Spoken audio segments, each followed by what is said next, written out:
Here we are. Hello, everybody. What's up? Welcome to the THF Extra Point. I'm trying to get excited. I'm also trying to bring up our streams in different places. That 30-minute countdown really just is not enough. One of these days, I'm going to fix that. Until then, I'm just going to keep complaining about it. You mean 30-second countdown? Yeah, what did I say? 30-minute.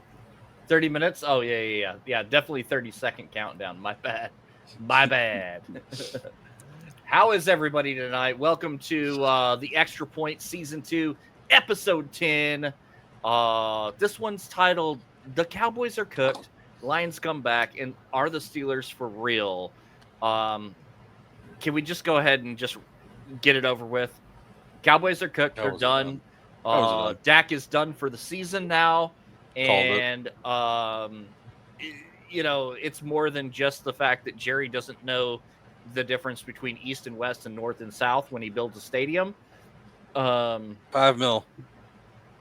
$5 million.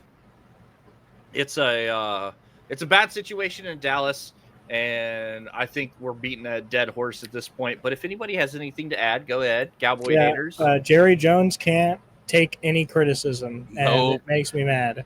Like your own star player that was the number one wide receiver last year saying, hey, this sucks. I'm playing on the field. You're not. I'm playing on it. He's not going to be mean about it. He's like, tear down and build a new stadium. No, what do you want us to do? Build a whole new stadium? No, we're not going to do that. What are you talking about? Close the damn roof. Well, it's not the roof. It's the windows on the west end. Yeah, put the damn curtains up then. Yeah, man, cover it up. It's not that hard. That's what I don't understand. I don't understand. They have curtains that you can press a button and they'll just lower. Hey, guess what? We're on offense. Click. Curtains down. No, they can't. Oh, we're on defense. Click. Watch me, dude. We're do Jerry that. Jones. It's for the fans. That's that would definitely be a conflict. But because they even have to notify the NFL like hours in advance to open and close the roof. Like they just can't do it at will. Then just keep them closed, man. What's the point in having them open? What good does that help? I don't understand. I don't understand why they don't just have shades on that. You know, here's what I think. I think that Jerry Jones, because he basically gave it away in his comments regarding what CeeDee Lamb said. CeeDee Lamb said, talking about the touchdown that he basically just dropped, didn't even know the ball was in front of him. He just and he said the sun was in my eyes. I didn't know where the ball was. I couldn't see it. So Jerry Jones is like, his reply had something to do. I'm paraphrasing here. We know where the sun is going to be during what points of the game at kickoff. So my thinking is Jerry thought that this was going to be something they could advantageous for us. Yeah, something that would be an advantage for their team because they would know where it would be, when it would be. They could design plays around it, whatever.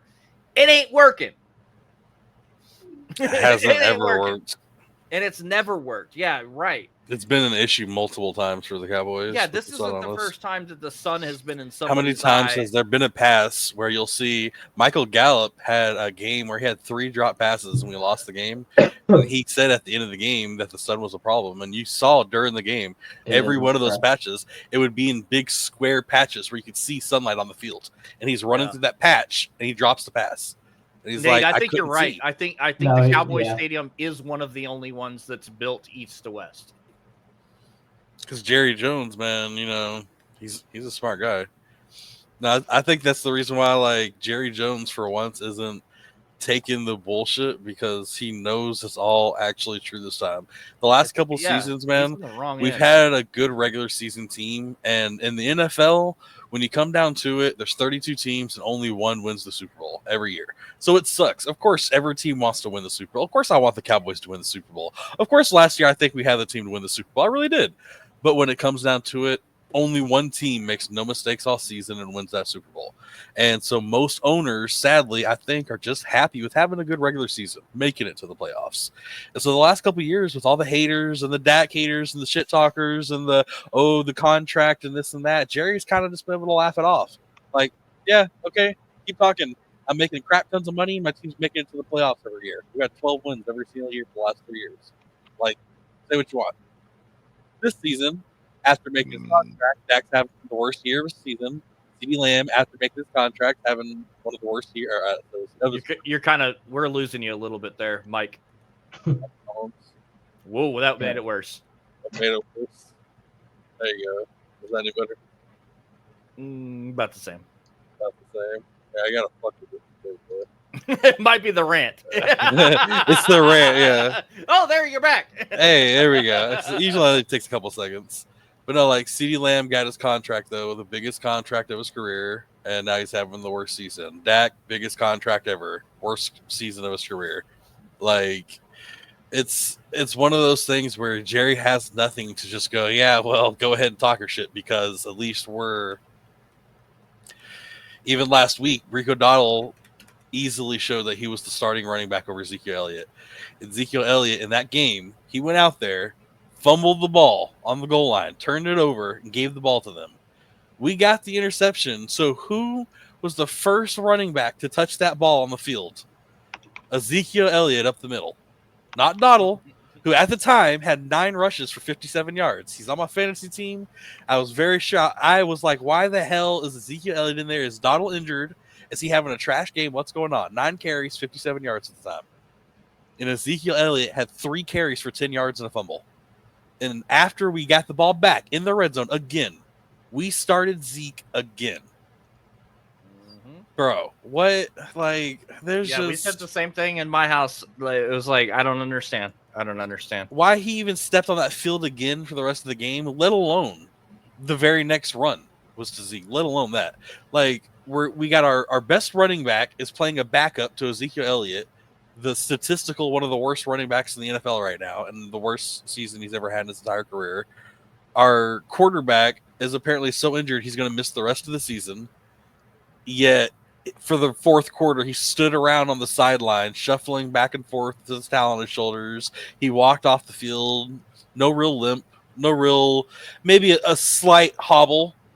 Didn't look like he was in much pain, talking to CeeDee Lamb, chilling, but apparently his injury is so bad he's going to miss the rest of the season. Like, it's one of those where, like, I feel like before the season's even halfway over, everybody on our team's already given up. And as a fan, it's like, what the hell am I supposed to do? Keep cheering for him? And I don't want to make this a Cowboys power hour, but we got problems, more problems than that too, because you got players now that are basically dissing the McCarthy. Yep. McCarthy's on his way out the door. Everybody knows it. The writing's on the wall. But you got Micah Parsons talking about how he's more concerned about players that'll never play again, and he's like, that have done more than McCarthy's ever done. Which and to a certain extent, Micah didn't say anything wrong, but at the same time, it was actually kind of disrespectful. It was just kind of one of those, depending on which lens you were putting on when you read his comments, like, it was one of those, it's a mess. It's a mess in Dallas right now. Parsons should have worded it better. I don't think he meant any disrespect to McCarthy, but the way he worded it was like Mike McCarthy hasn't ever really done anything in his career, and Zach Martin's better than Mike McCarthy. And I think what he meant was, as far as the Cowboys go, with how long Zach Martin, he was drafted by us, how long he's been here with the Cowboys, I totally and how hard he's fought, he's put in more with the Cowboys than Mike McCarthy has. Yeah, it was poor wording on his exactly. part. But he kind of made it word like, well, I mean, Mike McCarthy's won a Super Bowl, and Zach Martin hasn't. So, I mean, he worded it like shit. I mean, this might be a hot take, depending on how big of a Micah Parsons fan you are, but I think the dude should stop trying to be a podcaster in the middle of a season and just go do work. He saw Kelsey do it. He wants to do it now. I'm just kind of tired of it feels like every week there's drama.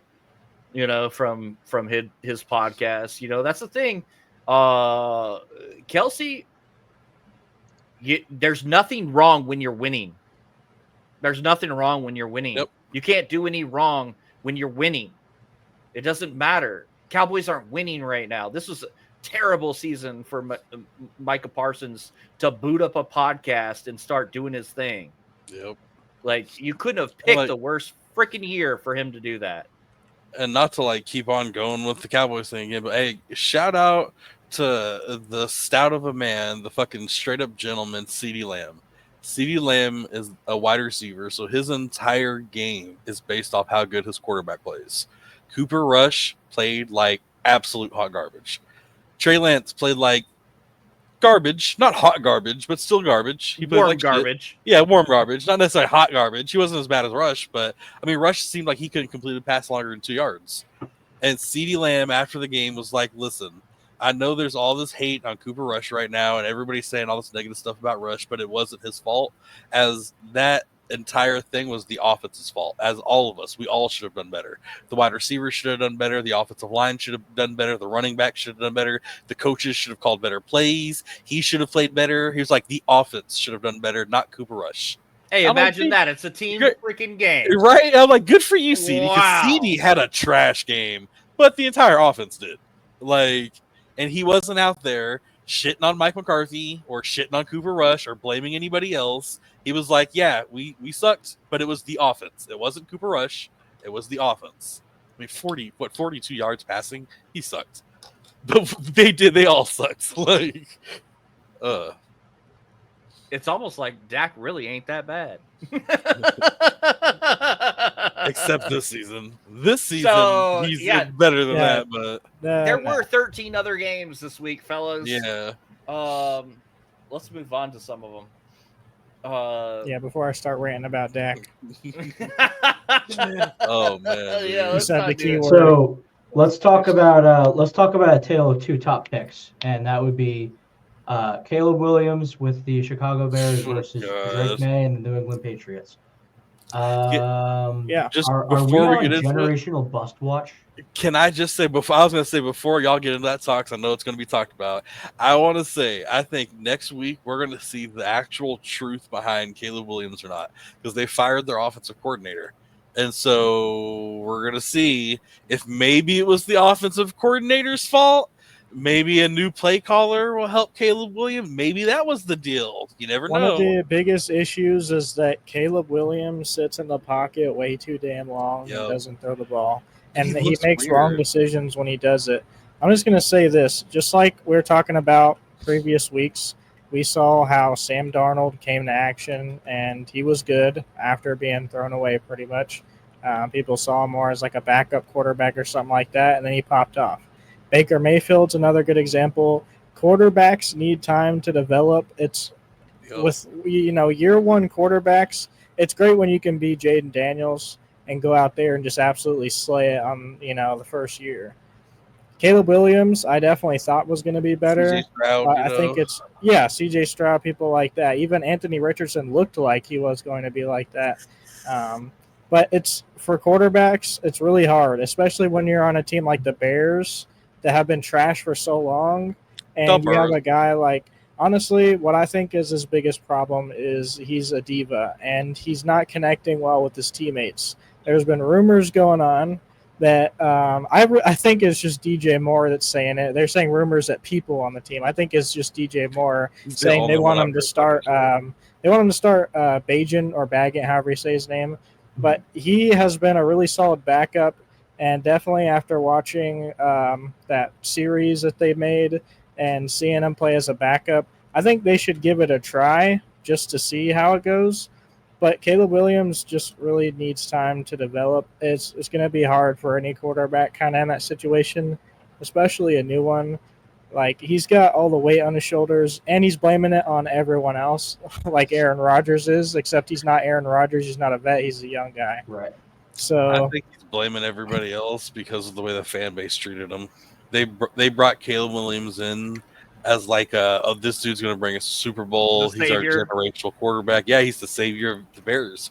They pretty much like, dude, I guarantee you there's not a place Caleb Williams couldn't have walked into in all of Chicago that not a single person would have been like, oh my God, look who it is. Whether you watch football or not, everybody knew who Caleb Williams was, every single person. And so I kind of feel like he might have that mindset a little bit. Like, dude, I did really good in college. I was the first overall pick, and obviously I'm a badass. Look how everybody treats me. So if he does bad, it's because of everybody else. Another thing to note, too, is that when you're going from college to the NFL, there's so many differences. Like, the team, I feel like how the Bears run it is they want you to run it their way. Like you're saying with the offensive coordinator. They want you to run it their way, whereas Jaden Daniels, it feels like they wrap that offense around his skill level and what he's good at, what he can do. Should do. Exactly. Build your offense around your quarterback. Don't make your quarterback build around your offense. I tell you what, there's only one team in the entire NFL that is doing the quarterback situation correctly, and that's Green Bay. I thought you were going to say something else. No, that's Green Bay. Green Bay has had. I mean, look at what they're producing right now with Jordan Love and a team of nobodies. It's quarterback. You know, part of it's a little bit luck. Part of it really is a little bit luck. I mean, if Aaron Rodgers hadn't become Aaron Rodgers, then you know we'd be talking about a totally different story. But Brett Favre to Aaron Rodgers, while Aaron Rodgers learned under Brett Favre for years and then became his own stud. Now, then Jordan Love sat behind Aaron Rodgers, and now he's coming up and doing very well. That's the only team that's doing it right. Every other team goes through hell in between good quarterbacks. Yeah, you're talking about overall, I would say, yeah. Overall, that's exactly what I'm talking about. And it's like, you know, once that guy's gone, you go back through hell again, you know? Yeah. So I would argue that just this season. Yeah, I would argue that, you know, there are other quarterbacks that are developing very nice. One of which being Jaden Daniels, and another of which being Drake May. That's why I thought definitely. He's talking about generation after generation after generation for a franchise, though, for quarterbacks. That's why I was like, dude, I thought you were going to say Bo Nix. No, this season, even Bo Nix this season has been pretty fucking bad. Yeah, no. I'm not talking about just this year. I'm he's talking about generational. Brett Favre to Aaron Rodgers to now Jordan Love. 3 generations of good quarterbacks in Green Bay. Okay. Yeah, I can't remember. The most I can say is maybe the Cowboys, and that's only 2. Tony Romo to Dak Prescott. They were both. They're not Super Bowl winners, but I was going to say, what do they have to really show for it? You know, in the end, just a lot of nothing. A lot of regular season success, minor playoff success, nothing real big. It is. Jordan Love did have a Super Bowl. That'll be 3 generations of quarterbacks with Super Bowls, also. Yeah. If Jordan Love wins one, and I mean, he won a playoff game in his first year, so his first year as the starter.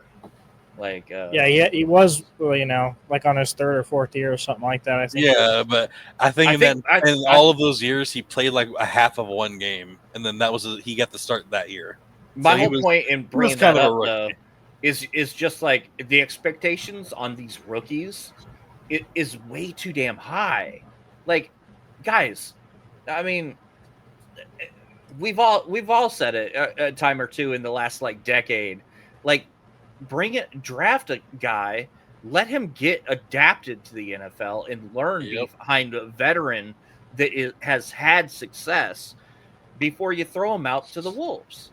Like, I don't understand how laymen like us can all have that opinion, and year after year, owner after owner, GM after GM, coach after coach throws rookies out there to the wolves, and they get demolished. And the biggest thing that I don't understand the reason why is because the biggest difference from college to NFL, and that would be the hardest on most rookies, and honestly is the hardest on most rookies. So rookies tend to throw a lot shittier their first season in the NFL, because in the college football, you only have to tap 1 foot down to be counted in. So you can kind of throw a little bit crazier passes, a little bit more to the outside, a little bit deeper into the end zone. And as long as your player gets that 1 foot tap, it's a touchdown. So they go a little bit crazier with their passes. And in college, the defenders, so in the NFL, there's only 32 teams, and every one of those cornerbacks are starting for a reason because they're good enough to play against the best in the NFL. In college, there's tons of teams, and those cornerbacks, they might be starters, but probably 70% of them, 60% of them aren't that fast and probably aren't that great at their position. Let's be honest, most college programs cushion their schedule. Exactly. Most of the high-end college programs cushion the hell out of their schedule. And so you have these college quarterbacks that are going out there with easier games against worse cornerbacks with easier targets and only one tap in zone or to get the touchdowns. And then they go into the NFL, and now you have to get the 2-foot taps. You have cornerbacks that are hawks and will intercept the ball if you throw it even halfway fucked up. Much better press coverage, much harder routes that you have to run with the wide receivers. And not only that, but instead of college linebackers and defensive tackles that are like 250 running at you, you have these 28 and 30-year-old defensive tackles that are 350 fucking pounds barreling down on you that have been doing this for years that want to take your head off. And it's a lot different feeling than college. It's a completely different game. It's a completely different speed. The cameras and the fans, skill level is just insane. Even like in college, you have the fans there, but you're on TV now. You're on national television. You have millions of people watching you. Not 20, 30, 40, 50,000. Not 10,000. Millions are watching you now. Like... It's that rookie year, for a reason. You need to calm them down a little bit. And like I said, I agree with you. Let them kind of sit there and be like, hey, sit back a little bit. Maybe play a couple blowout games. Maybe, the preseason, play more games. Take a season. Learn a thing or two. But, man, those rookie years, dude, that's got to be so fucking hard for them to even just to understand the rule difference. Yeah. Let alone try to take yourself to a Super Bowl. Like, CJ played really great, but he's still year 2. Like, I'm not down on him. Like, yeah, it's been a down year, but I'm still holding him. I still rather have him than Joe Burrow and Fields and all them. You know what I'm saying? Like, they're young quarterbacks. Still, a second, success in year 1 is a good sign. Yeah, I think the reason he got so much success in year 1 is nobody expected him to be so good. And now that they understand how good he is, they're putting not only more pressure on him, but they're playing his wide receivers harder. And let's be honest, Houston was supposed to be ass last year. Exactly. That's why a lot of people kind of played them half-assed. They didn't expect much from him. Yeah. So, like, he benefited. Has high expectations. Yeah. He benefited last year from a soft schedule and no expectations. And that's a good reason. That's a couple good reasons why Stroud stood out so well last year. He still makes good passes this year. If you watch the Houston games, he makes good passes. But I think Janus pointed out multiple weeks, for whatever reason, Houston has just walked out there and says, you know what? We're going to go Joe Mixon offense. Screw CJ. Screw Nico. Screw Stephon Diggs. Screw all these wide receivers that we have and all this talent that we have and these super young, talented people. We're going to go Mixon offense, and we're going to run it like 80% of the time. It's odd. It's confusing, dude. It's odd to see, and the regression's not huge. I mean, Houston is they're still at the top of their division. They're 6-4, so they're above 500 and at the top of their division. So, their regression is slight. It's just kind of the eye test. It's kind of like, I expected Houston to be dominating people this year after how they performed last year, and they're not. Opposite of the Cowboys. With how the Cowboys performed last year, we did nothing but get worse. With how Houston did last year, they did nothing but get better. Like, they fucking went out there, upgraded wide receivers, they upgraded their defense, they upgraded their running back, they upgraded everything, dude. And then they're going out there, and we got CJ Stroud throwing like 40 yards in a game. Like, I know that was Cooper Rush, but I'm just making an example. Like, he's playing like CJ Stroud out there, man. Like, the hell's going on with Houston's offense with passing game? Yeah, they benefit from being a pass-heavy offense. But I just wanted to say this, too, as a hot take from what I've seen from, like we were talking about with the Bears, with Tyson Bagent. I think, honestly, he looks like a clean-ass quarterback. I think that if they play him, we might see the Bears, like, actually compete a little bit. Because they do we forget they do have a good offense as far as like weapons go. Like DJ Moore and Keenan Allen and Adunze are really good wide receiver core to have. You put a guy like him in that, might do something, they might compete a little bit more. I think Caleb Williams is just suffering too hard to even see like the spurts, how good his gameplay really can be, because he's like getting so frustrated all the time on the sidelines. Like, we don't hear it all, but like I'm sure in the locker room it's crazy, everything like that. But just with the Bears, Keenan Allen last season was like a top 10 wide receiver for points and fantasy wise. He was fucking amazing. Keenan Allen has missed 2 games this season from injury. 2. That's it. Okay. And in the entire season right now, he's ranked 287. He's got 26 catches for 241 yards and 2 touchdowns. He's had 1 week where he scored more than 10 points. And that week, he scored 2 touchdowns. His only 2 touchdowns on the entire season. 5 catches for 41 yards and 2 touchdowns. And the most yards he's gotten all season in 1 week was 44. Last week, pretty hard to 5 believe catches that for guy, 44 yards. That guy dropped off. If you'd have told me those stats on week 10, I'd have said, okay, well, yeah, it's Keenan Allen. He probably missed 6 games with the hamstring. Right. But if he's 6 points, 4 points, he'll 6 only points, miss 2 20, games? 5, 7, 9. Yeah. And it's a big drop off from like how everyone was connecting in the preseason.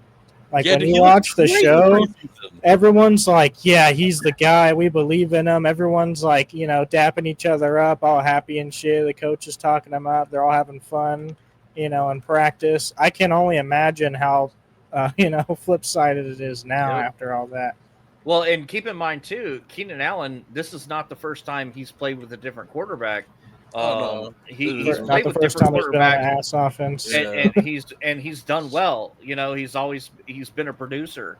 That's why last season he was on a pretty ass offense with the Chargers last season. Yeah, and they were not that great. I mean, don't get me wrong; they were pretty good last season on offense because Keenan Allen was putting those numbers up. But besides that, man, they were. But again, like I said, it's not his first. It's not his first quarterback change. So at this point it's not on him. He's played with a young quarterback before, and he still put up numbers. Oh yeah. So, but we did have. I don't want to put too much onto the recap. We definitely have a lot of other games. So one of the games, I'm sorry that we could just go ahead and dive into this one. Can I just say, I was almost the biggest effing genius of the freaking week. Okay, I called it, and it was I was standing in the air with my hands raised, going, "Yes, you motherfuckers, bow!" And it was blocked. Yeah, it was blocked. No, I was almost kicking myself because I didn't pick Houston, I called it, dude. Bo Nix, 22 for 30, 215 yards, 2 touchdowns, no interceptions. Yep. Dude, 8 incomplete passes. Dude, every time I pick the Patriots to win, they lose. Every time I pick the Patriots to lose, they win. Every time I pick the Jets to do anything, they do the opposite. Dude. Like, I'm with you on the Jets. And another one, Atlanta. What the fuck is their deal? Yeah. Are they good or are they not? I don't think they are. They're bad and good. I don't think they are. They are. They're bad when I they think want they're to so be. good that they're bad, but they're also so bad that they're good. And it's just like they are the most mid team on the planet right now. It's wild. The problem is the NFC South is a fucking disaster. And Tampa Bay has no excuse to lose it at this point. With how close they've been keeping these games, losing to the refs in overtime, and then Baker basically just throwing the ball to himself. Like, dude, I gotta say, I'm sorry, but Baker Mayfield looked like the biggest badass in that game. Dude, I had to rewatch that play 15 times. Unreal. He was carrying that dude for like 10 yards and said, "Whoop, there you go." Like, dude, they did everything he could possibly do to win that game, man. And just, Jesus, man, it just didn't work. And to like have the motivation to go out there knowing that you don't have any of your top weapons on the field with you, and that you have to carry it on your back, and like to constantly barely lose every time. Like, Baker Mayfield's a G, dude. and not to hate on him. I'm super happy he's back, but Better you can not. see right. No, not Baker, but you could tell that in that segment, Christian McCaffrey was not 100%. He was playing like Christian McCaffrey when he would get the ball, but the rushing game, dude, 13 carries for 39 yards. Well, Tampa's run defense is really good. But yeah, and maybe that was. I'm hoping that's all it was. But dude, even against good run defenses, Christian McCaffrey always puts up at least 60, 70 yards, always 39 yards rushing. So I'm saying you could tell it was his first game back. In the passing game, when he actually had a second to get open and make a cut or break somebody, like he did in the passing game, dude, he looked great. 68 yards receiving, dude, he looked great receiving. But yeah, in the rushing department, you put that ball in his hands and he didn't look super great. And again, yeah, they do have good run defense, but dude, I wasn't excited about watching him run. I'm not gonna lie, I was that was a tough game for me to pick, and I picked the obvious choice because I was leaning that way, but I honestly I knew that game was going to be tougher fought than a lot of people probably had it, especially with the news of McCaffrey coming back and the fact that people said he was 100%. Yada yada yada. Kittle after the game, they were talking about it, and somebody asked why Kittle had such a good game because he had that badass touchdown catch, and he said, "I 100% believe this was because Christian McCaffrey, the energy that he brings to the field, just standing on the sideline doing nothing, is something I've never felt from another player in the NFL." I was like, dude, that's some props to Christian McCaffrey right there. That's strong. Dude, hell yeah. No, I definitely and if you look at the divisional record, Tampa Bay has only played 3 divisional games so far, whereas Atlanta's already had 5 divisional games. Right. Meaning Tampa Bay really does have a great chance to close that gap. You gave Atlanta. Mark Tampa Bay as the correct pick, by the way. I just noticed that. Oh, did I miss that one? It says Mark I 2010. He picked Tampa Bay, and it's black for a good pick. Oh, it just oops. It's still it He's matters. Still lost, but yeah, it matters what it said. It doesn't matter what color it is. Okay. The correct picks is an algorithm. It goes by what the pick is, not I got you. Not the format. So I just missed changing it to a red non-bold. But yeah. So that is definitely a team that is a threat to overtake that division, and they should be. I mean, God, they shouldn't even have the record that I'm on board with Baker. I'm on board with Tampa Bay. I really am. And I think that's definitely even though they're 2 games behind in that division, I think it's still their division to lose. For sure. I really do. I mean, the New Orleans Saints have been busted. Everybody knows they're a fraud. Panthers were never a threat. And I sincerely think that Atlanta's. I mean, there's no way a team that was what was Atlanta last year?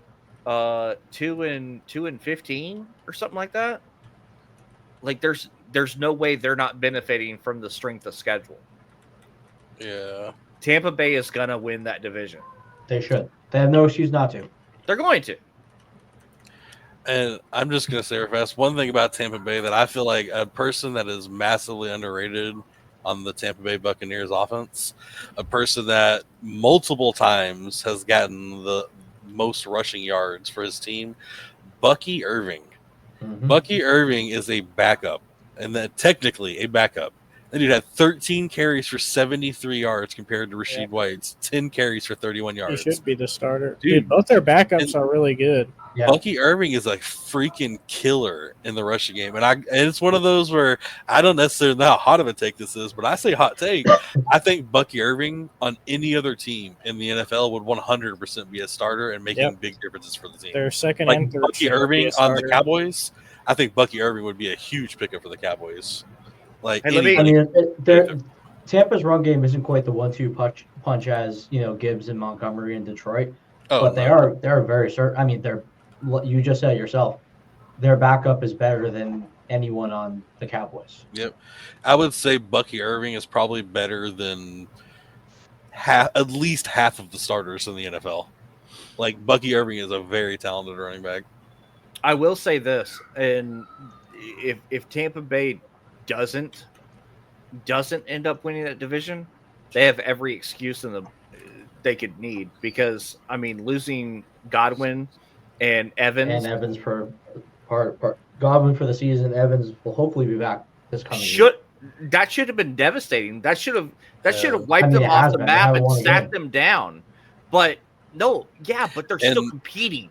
Their third string wide receiver ended up playing like trash and then also getting injured. And then even when he came back, he's playing like trash. Dude, I think he's top 9 points fantasy since he's been the starter. That's what I'm saying. So they're out here playing with a 4th, 5th, and 6th string wide receiver as their starting core right now. Last week with the way they played against Detroit was exactly why I was like, I give them a chance against San Francisco. You know what I mean? Like, I mean, they've kept it close. They haven't been blown out in any of the games they played. And that's not something I could say about Atlanta. You know, I'm just going to point this out. If the Dallas Cowboys right now, who are missing the same first 3 wide receivers, our 3 wide receivers that we would have started, we would be starting Jalen Brooks. Our second wide receiver would be Jonathan Mingo, and our third wide receiver would be Ryan Flournoy. I don't know who that is, but he would be our third. Those would be our wide receivers on the field. Right? Could you imagine how bad the Cowboys are? Imagine if we were starting Jalen Brooks, Jonathan Mingo, and Ryan Flournoy. Dude. What the hell would we do? That's Tampa Bay right now. They're 4th, 5th, and 6th string wide receivers. That's who they're starting. That's our 4th, 5th, and 6th string wide receivers right now.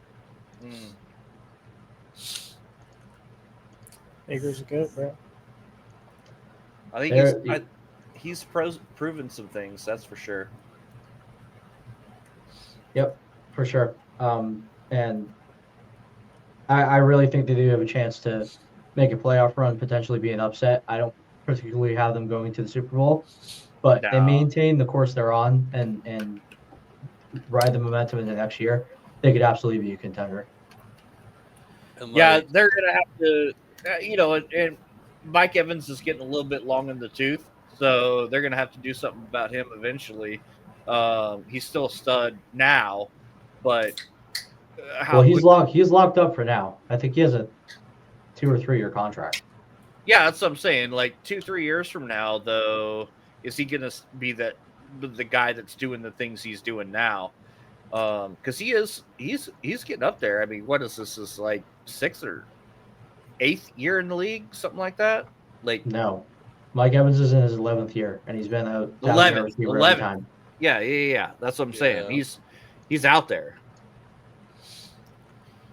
And that's like just kind of to swap to the next one. We're talking about teams that I think are going to be surprise playoff teams. I feel like a big team that it's not a surprise right now that they're going to be in the playoffs this year. But if you would have told us week 1 this would be happening, I think it would be a surprise. The Pittsburgh Steelers. I think Russell Wilson has kind of proven that maybe it was just him and the Broncos. Which is crazy to me because I was a big proponent for it. Why the hell are they benching Fields? He's been playing great. Dude, Russell Wilson's kind of killing it. I said it to a next level. I said it, bro. He's a Super Bowl quarterback. This is not the first game. This is not the second game. This is the 3rd time recently that Russell Wilson has made these throws late in the game. These deep bomb throws that are Super Bowl quality throws that lead to touchdowns that win games. And it's like, dude, Russell I really do think there's just so many different variables. Sometimes, don't get me wrong, sometimes a player is just ass and that's how it is. But sometimes it can be the coaching, it can be the scheming, it can be the players connecting with each other. And that makes a huge difference when everything is coming together versus how it was on the Broncos with him before. Like, he was a Super Bowl quarterback. He was really good at least everyone thought that he was really good until he went to the Broncos, and they were like, "What the hell, dude?" And to be fair, too, with that, Mike Tomlin is widely known as an extremely good coach. So to go to the Steelers and then have Russell Wilson all of a sudden start shining again, it makes you look like yeah, like it kind of is like maybe it was the fucking Broncos, dude, because Russell Wilson's coming. He is. Pretty sure that's what I said last week. And I mean, they're 7-2 right now, but I'm saying if you would have came out here first week and been like, yeah, I mean, like I picked the Steelers to win this week, and this is the reason why, because last week Russell Wilson looked like he could win a Super Bowl again, and at 6-2, even going against Washington, I was like, dude, I could see Russell Wilson beating him, and honestly, next week, I'm not gonna lie, I can see Steelers winning against multiple badass teams. They have that kind of offense now. They have a really good defense. So. Yeah, like when you have the type of offense where if your defense shuts the ball down or gets a turnover or forces a punt, you can score. Even if it's only 3, which is nice, but you can score touchdowns, rushing touchdowns and passing touchdowns. And that's what they did. They didn't score 1 field goal all game, 4 touchdowns. All game. They had 3 passing touchdowns, and Najee Harris, bless his heart, 21 carries for 53 yards. He finally fell off his first week in a while without fucking under 100 yards rushing. Hey, I told you, bro. Yeah, it was going to happen. Oh, I knew it was. But, hey, he still got, 12 points because he got a touchdown. So that's all I need from him. Christian McCaffrey's back, dude. That's all I needed from him until Christian McCaffrey got back. Now he's just extra. But anyway, I mean, dude, that's what you need is an offense that doesn't put up field goals. They put up touchdowns. And that's what they are doing with Russell Wilson. I'm not going to lie. In my drafts, I have still a good amount that are potentially going to win because, they have, you can do the drafts before the season starts where it goes the entire season. And to make it to the finals, you got to make it to week 14. I have a couple of them that are in 3rd to 1st place. So it's looking pretty good right now. It's looking like it's paying off. But a lot of the time, in those late round drafts when I didn't have anyone to take, if I didn't have a 2nd or 3rd quarterback by the end, I took Russell Wilson as my quarterback, dude, because no one was taking him. And even when he was on the Broncos, he still put up fantasy points. He wasn't a terrible quarterback. So even just as a backup, he was a plug and play quarterback. When he was with Denver, like if you were on a bye week or had an injury or whatever, you look at the matchup. Even as bad as he did in Denver, you could plug him in. Dude, that was Tua last season. I drafted Tua with the very last pick in our fantasy football draft last season when they first picked up Tyreek. And I even made the comment in the draft. I was like, I'm honestly surprised that I got him as a backup for the fact that he's got Tyreek Hill and Waddle there now. They're gonna kill it. And at the time, everybody was like, only one person's gonna get the targets. They're not gonna be able to split it. And then Tua happened, and I didn't even need him. I dropped him. Look at him going for tackles and shit. What am I gonna do? He went for a freaking tackle last week, dude. I know. Dude, something in his brain is scrambled. Dude, somebody in the comments said this must be a fetish or something. Concussion fetish? Yeah, what is he doing, dude? You are the most concussed quarterback ever. Yeah, you are the most concussed quarterback ever. Stop doing anything. Throw the ball or drop down to the ground and stay safe. Don't go for tackles. We don't need that from you. That's not the position you play. Take your shoe off and throw it at him before you try to tackle somebody, dude. Just do the punter dive where you don't even touch him. You just dive at him. Yep, exactly. Run at him and slide your leg. I think somebody came in. He looked to his door, took his headset off, and then turned his camera off. There he is. Hey, he's like, sorry, my dog is he's currently banned from the studio because he decided to start chewing wires while I was taking a shit last night. Free the dog. So Free my homie dog. I thought he came into the corner humping a toy. He's in timeout. He's not happy about it. So. Yeah, bro, he's locked up. Yeah, he's not very happy, but Yeah, how about that game last night? What do y'all think about that Miami Rams game last night? What a fucking disaster. Dude. Wow. I was gonna point out, what was it that it was? Because me and Arrow were talking about it. It was almost halftime, and we had it says, okay, Stafford had 8 completions for 28 yards and an interception. Tua had 8 completions for 79 yards and an interception. Kyren Williams had 11 rushing yards, negative 10 receiving yards, for a total of 1 offensive yard and a fumble. Almost, it was like 2 minutes until half. No quarterback had over 100 yards passing. They both had interceptions. Kyren Williams had 1 offensive yard and a fumble. What the hell? Oh, yeah. And let's not forget, the only actual touchdown at the time was to a backup. I really do feel like this year has been like, it's been one of the most sporadic years, especially for wide receivers, but really for any player. But this year has been so freaking sporadic for fantasy football points, dude. Disaster, man. It's been up and down I feel like everybody's team at different parts of the year so far. Like, I feel like there's not many people in any of the leagues that I'm in that have just straight up dominated. Like, everyone's got a couple losses. And in my league, on Sleeper, everyone's like really fucking close. And it's kind of weird. But it's like, even like people that are round 1 picks, most of those people haven't done shit this year. Round 1 and round 2, the majority of those people haven't done shit. And even if they did, they haven't been that consistent. It's only been like 1 or 2 weeks. Yeah. And you got Jamar Chase going off for 200 and something yards. And it's like, yeah, but even him for the beginning of the season, he wasn't doing shit. That's what I'm saying. You know, he pops off. Anybody that owned Jamar Chase, Joe Burrow, and Hubba. Chuba Hubba. Bro. Should we look at fantasy last week? It was a good week. Cover what happened. I mean, that's basically what happened. Before we go to fantasy, one more game I think we should talk about. Can we bring up real fast the fact that the Detroit Lions and the Houston Texans, right? They, in that game, at the end of that game, had not 1, not 2, not 3, but 7 interceptions between the two of them. 7 interceptions in that game. 26-23. Jared Goff, 240 yards, 2 touchdowns, 5 interceptions. CJ Stroud, 232 yards, 1 touchdown, 2 interceptions. Yeah, last year, if they were scheming the same, that game, he would have had 400 passing yards easily.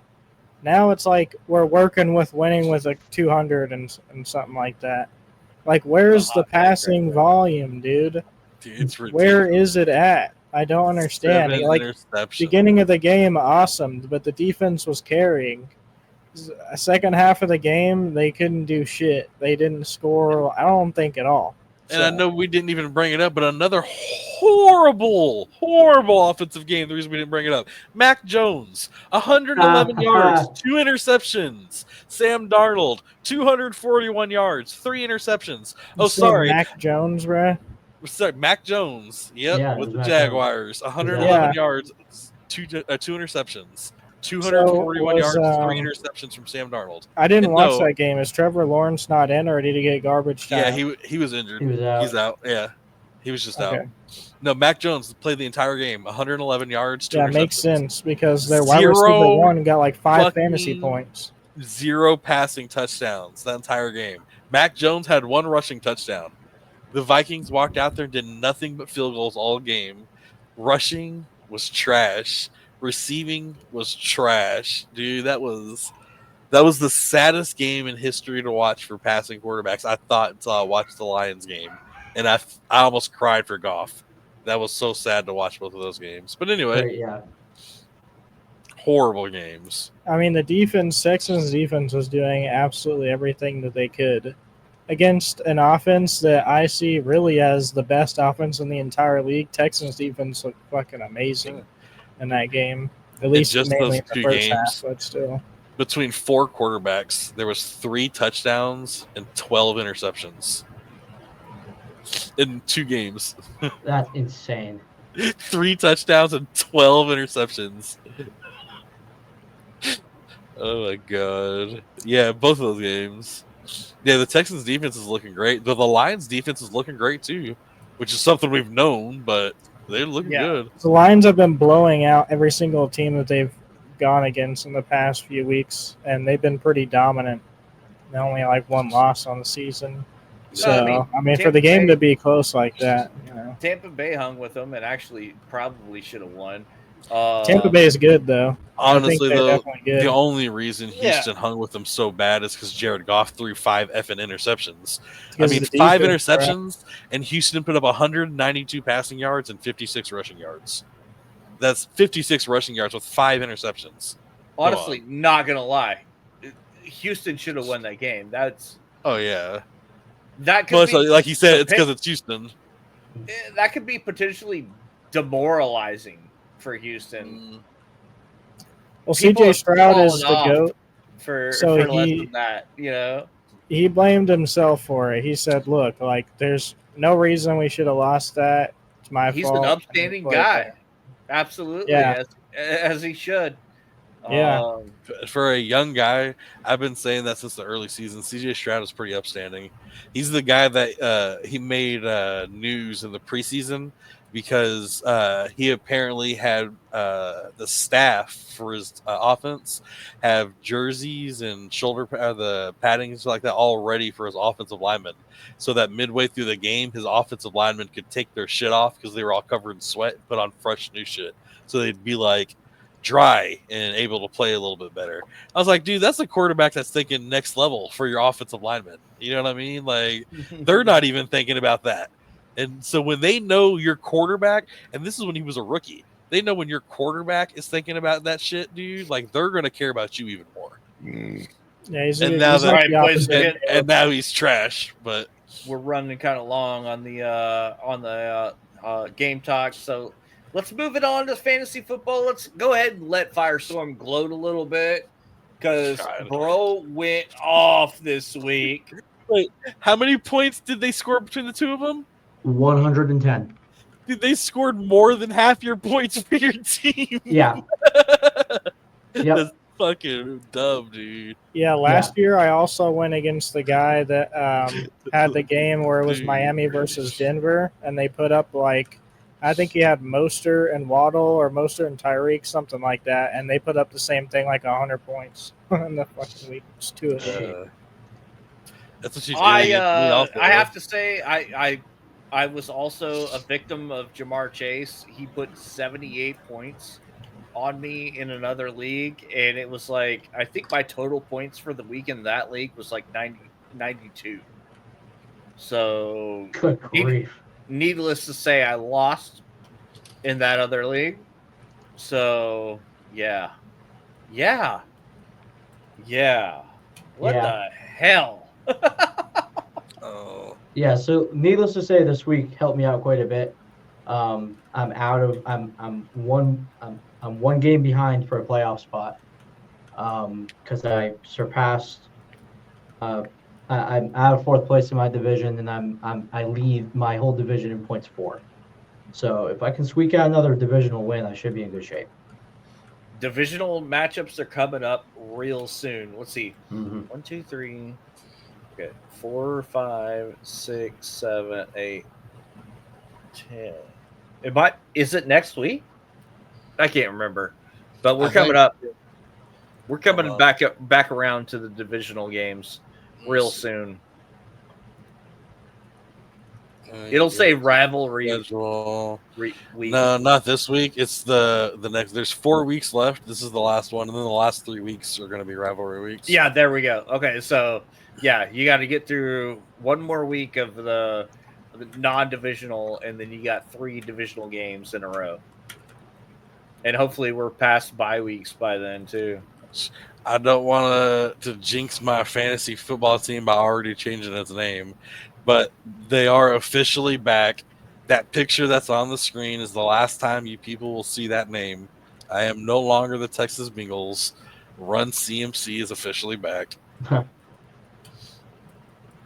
Run CMC that went for how many yards this week? Hey, he went over 100 from scrimmage. Yeah, and in a points per reception league, that's why I love him so much. 6 catches for 68 yards. That right there is 12 points. Like, I mean, just off that. Now, he had a horrible day rushing, like I pointed out earlier. But if he had his normal day rushing, where he also normally gets 100 rushing yards, and that's why he normally gets me 30 points. Because he'll go out there and put out 90 to 100 rushing yards, but also get 6 catches for like 30 or 40 yards and get another 9 or 10 points off that shit. Hey, while we're here talking about that, let's go ahead and hit next week's lineup. Lobster, you're not wrong. You're not wrong. Oh yeah. He did. Dude. But what's up with next week? I mean, there's some tough ones here, bro. Oh, dude, I think what's going to be the biggest game of the week, it's going to have the most points scored. I'm looking at I'm honestly thinking probably like 40 to 50 points a team. I think it's going to be a shootout. Y'all know what I'm talking about, right? Houston at Dallas, baby.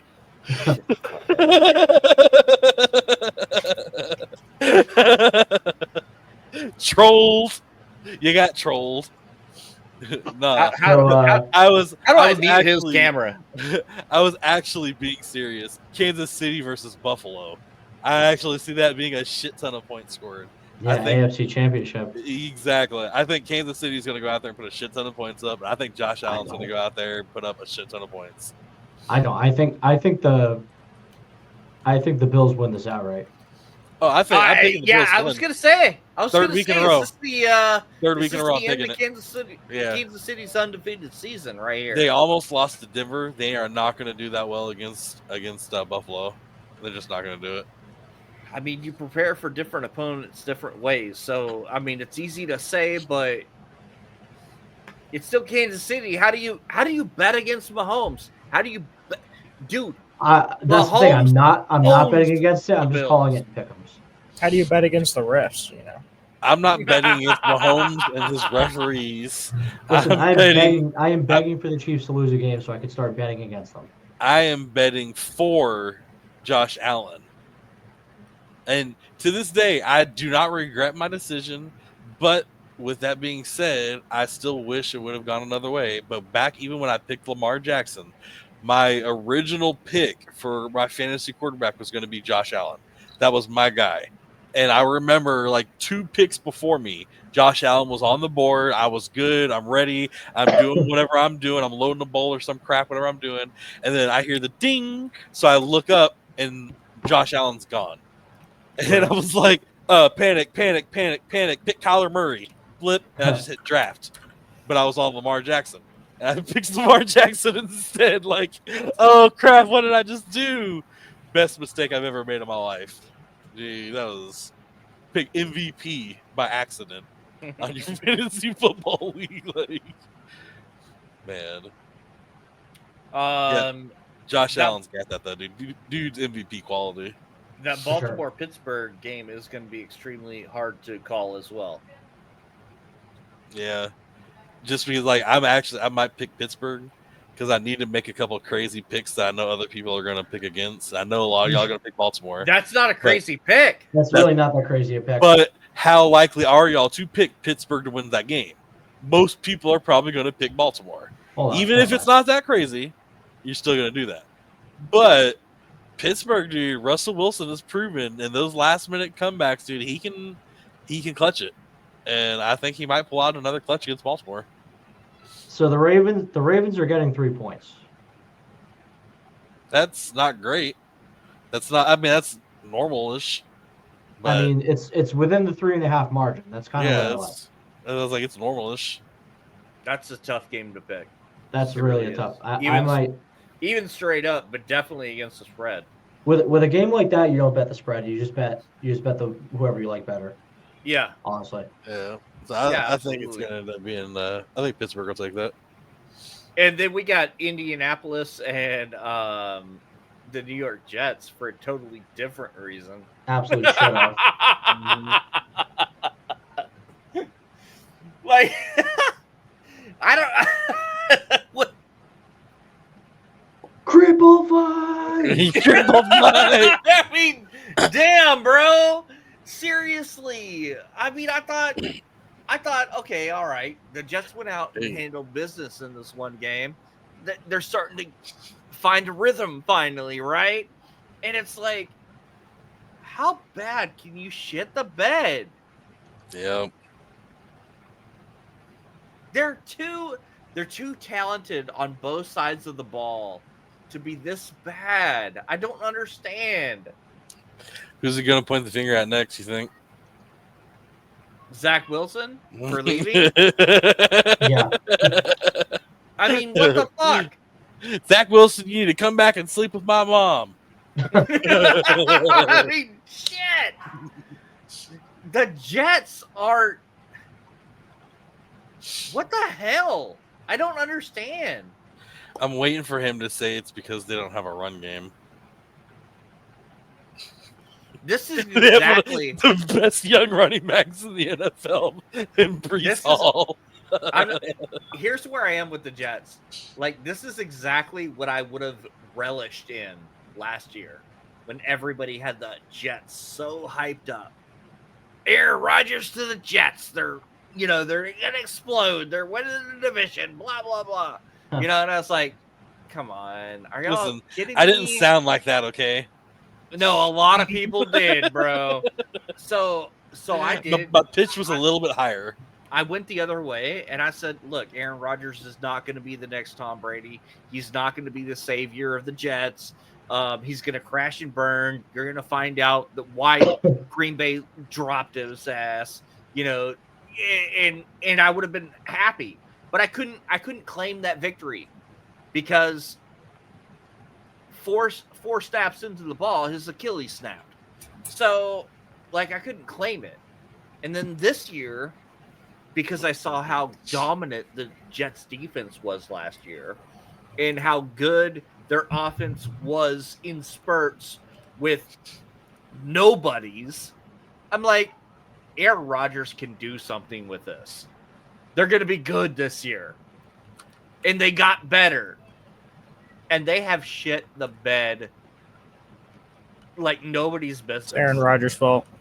Like, what the hell? Aaron Rodgers fell off. I don't know who else he's going to point the finger at this point. That's why I was joking. He's got a busted offense and defense. He has no excuses, bro. I can't wait for him to say it's the running back. We don't have a run game. Look, he's like 40-something years old. What, like 42, 41?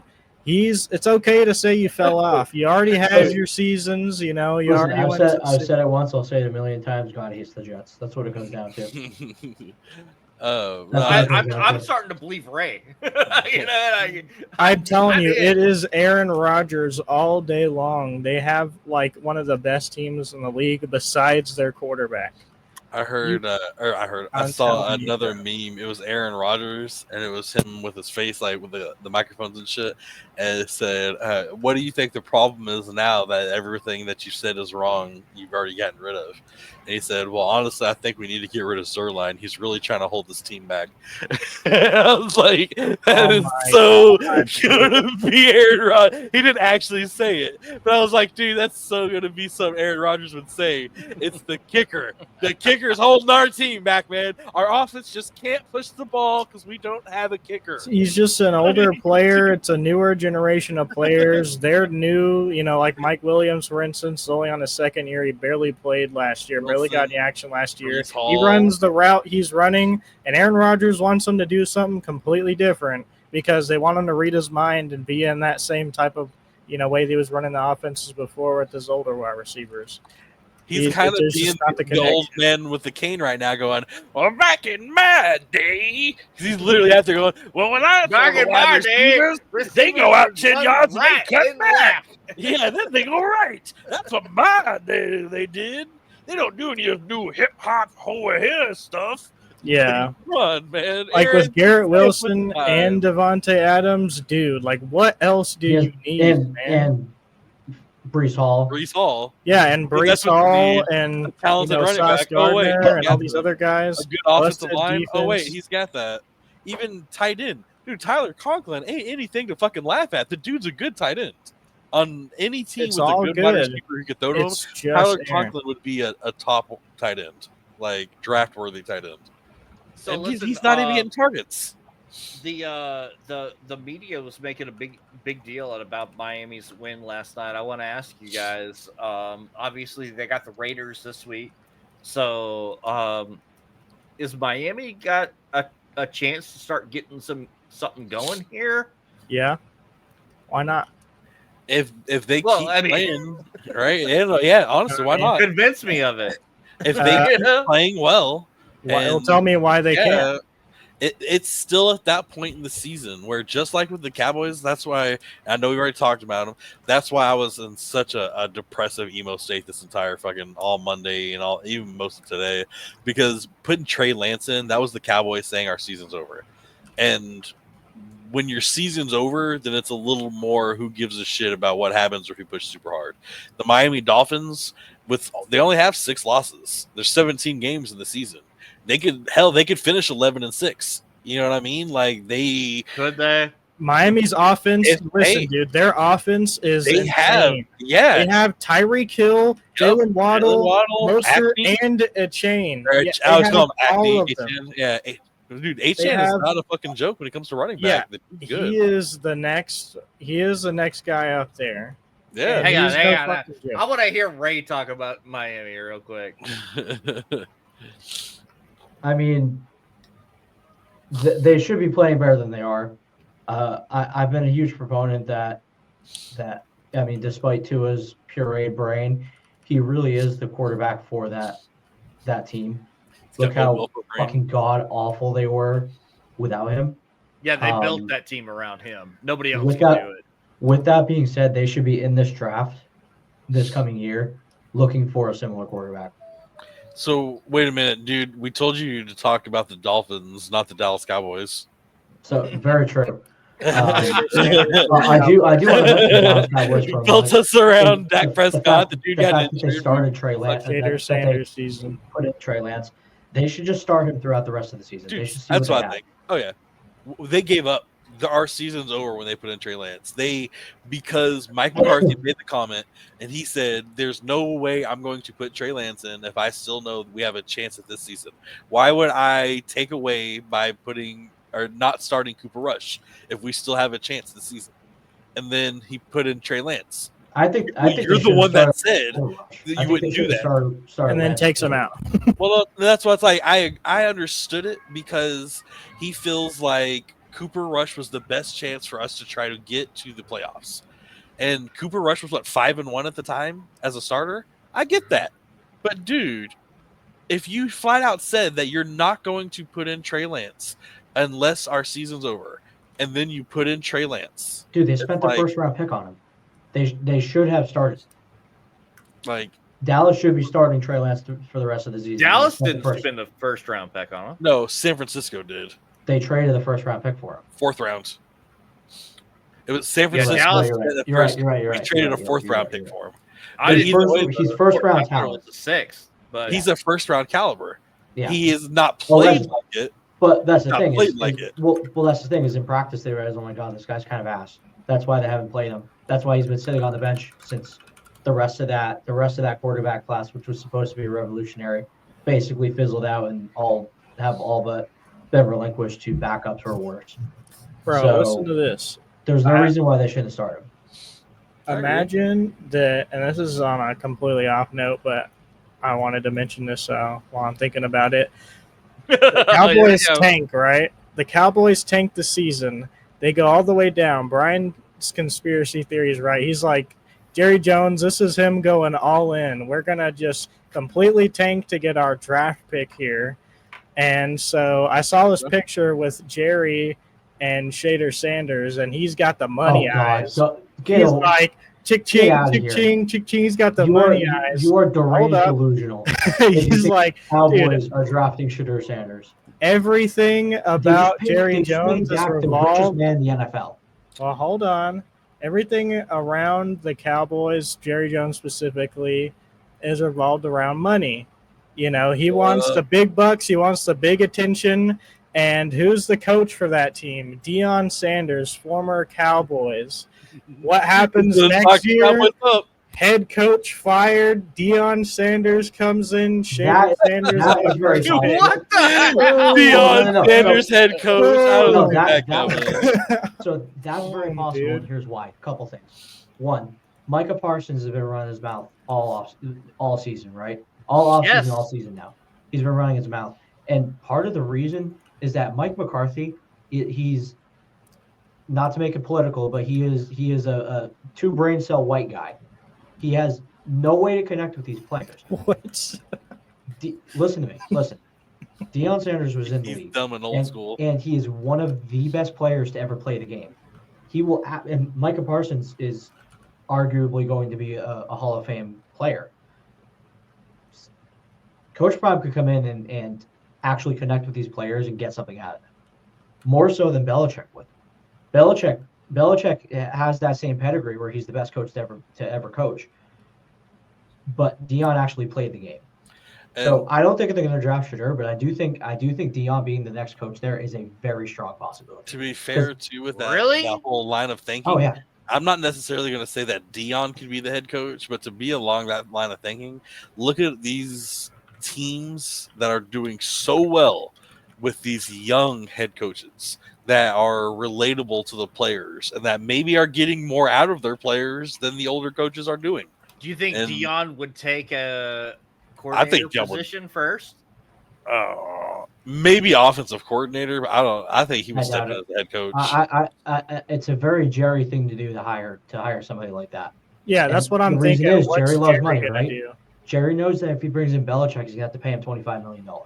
Yeah, he's not gonna want to do that. He's not gonna have to pay Deion that much. I don't think it's the money that bothers him with the Belichick.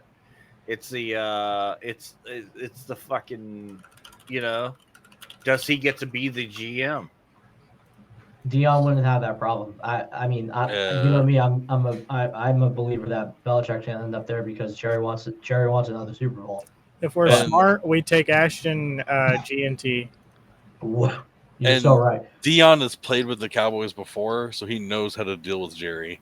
I think we actually got Deion in there as a coach. It might be a decent. I'm not going to say I think it's going to happen. We talk about this all the time. We talk about this all the time. What does Jerry like more than winning? Clearly, money. Money. Attention, money and fans. Attention. He likes attention. Money. And bringing in Coach Prime is a spectacle. That would be prime time Sanders. He's gonna want his boy in there. You know what I'm saying? He's gonna want Shader Sanders in there, man. That all comes together. And obviously, it's like, well, we got Dak Prescott.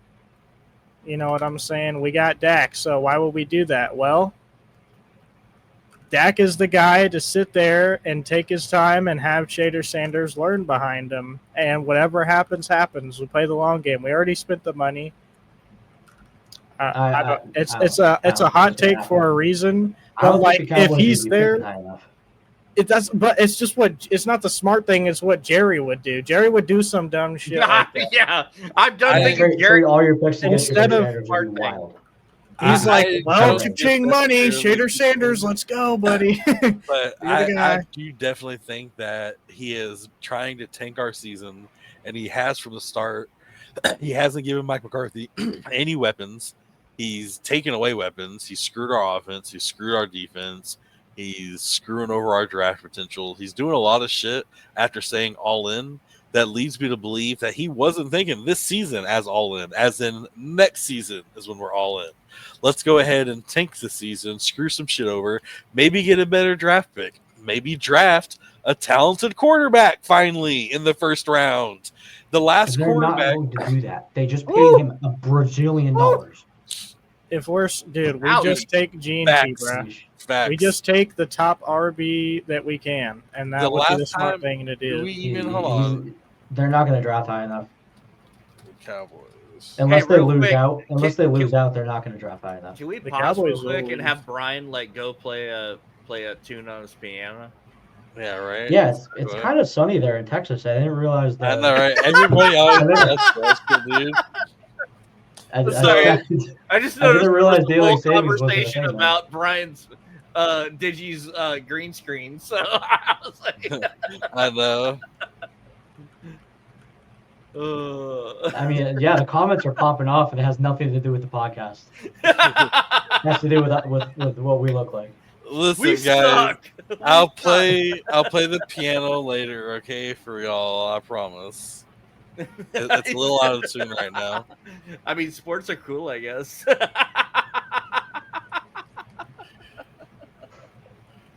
I love it. I love this show. Well, let's move on. We're burning daylight here. Can I just point down there while we're still talking, right? While we're still talking about the Cowboys' shitty draft picks, one of the biggest reasons why I think the Cowboys should finally, and somebody needs to tell Jerry Jones the stat in case he doesn't realize it. The last time the Cowboys took a quarterback in the first round, right? Does anybody know who that is? A talented little son of a bitch. Somebody who, I don't know, maybe won us a couple of Super Bowls. Anybody remember that quarterback? Somebody named Troy Aikman? The Hall of Famer?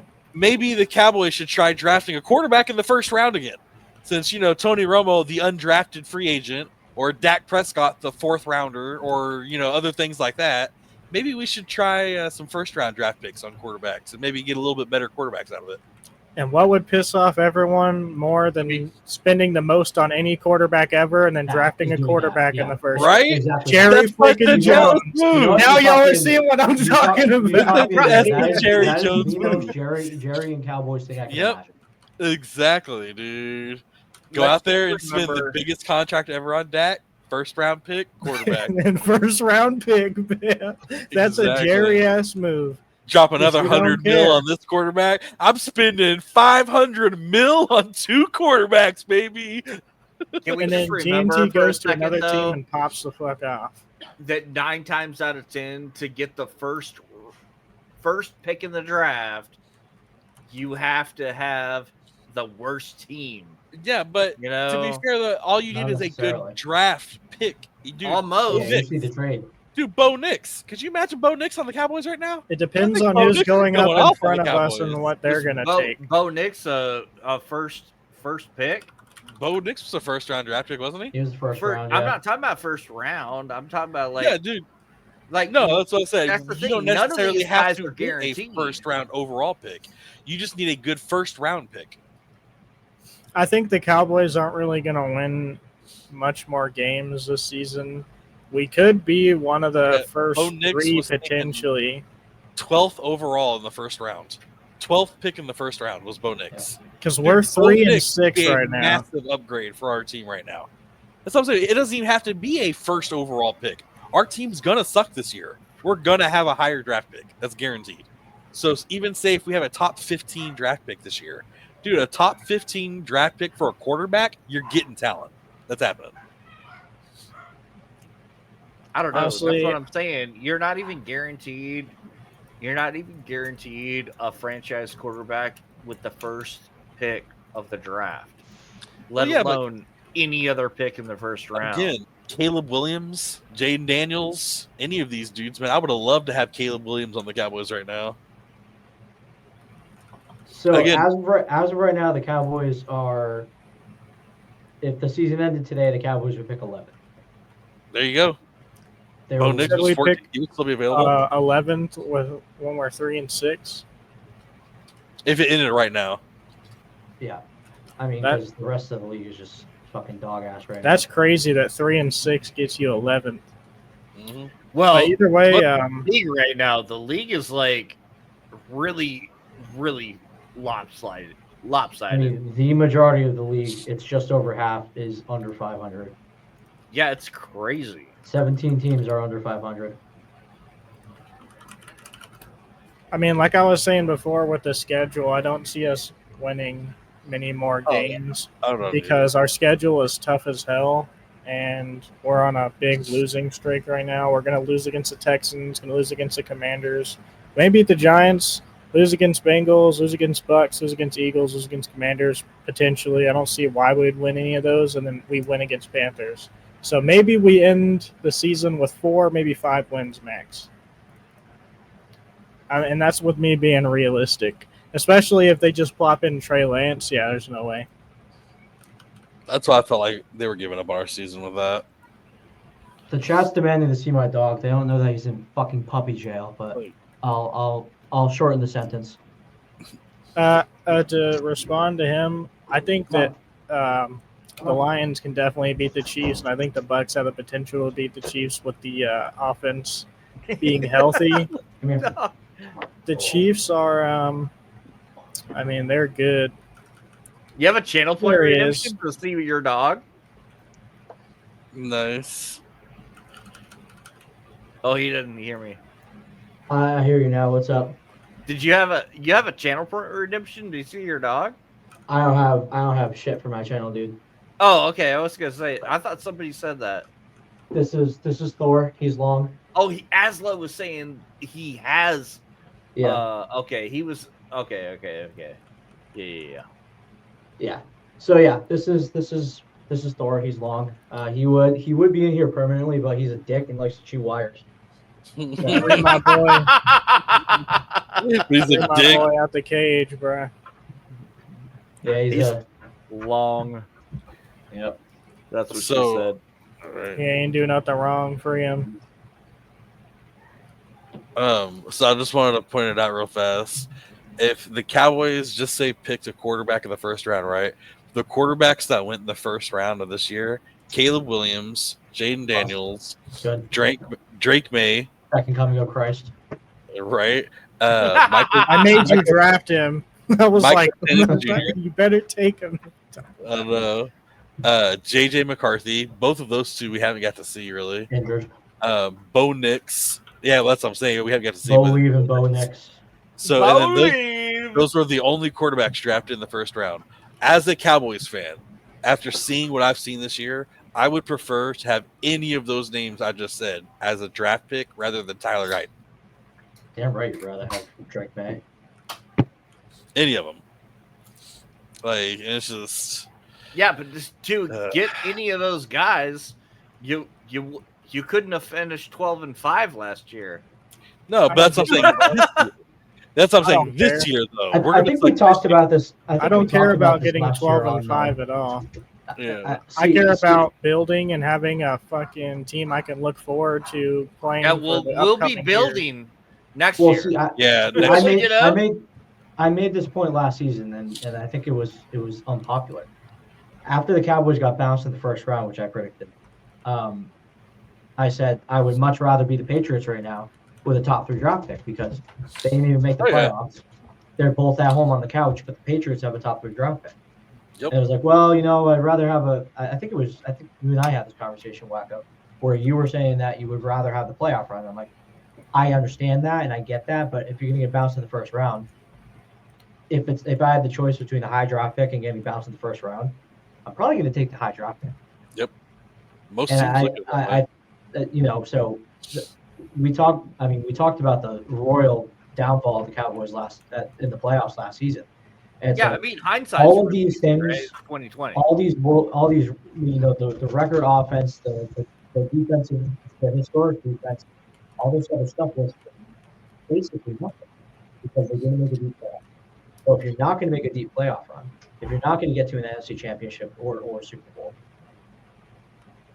who was it last year? It's something, but I would rather have the pick at that point. But that's the thing. Team. Like hindsight's 2020. You don't know.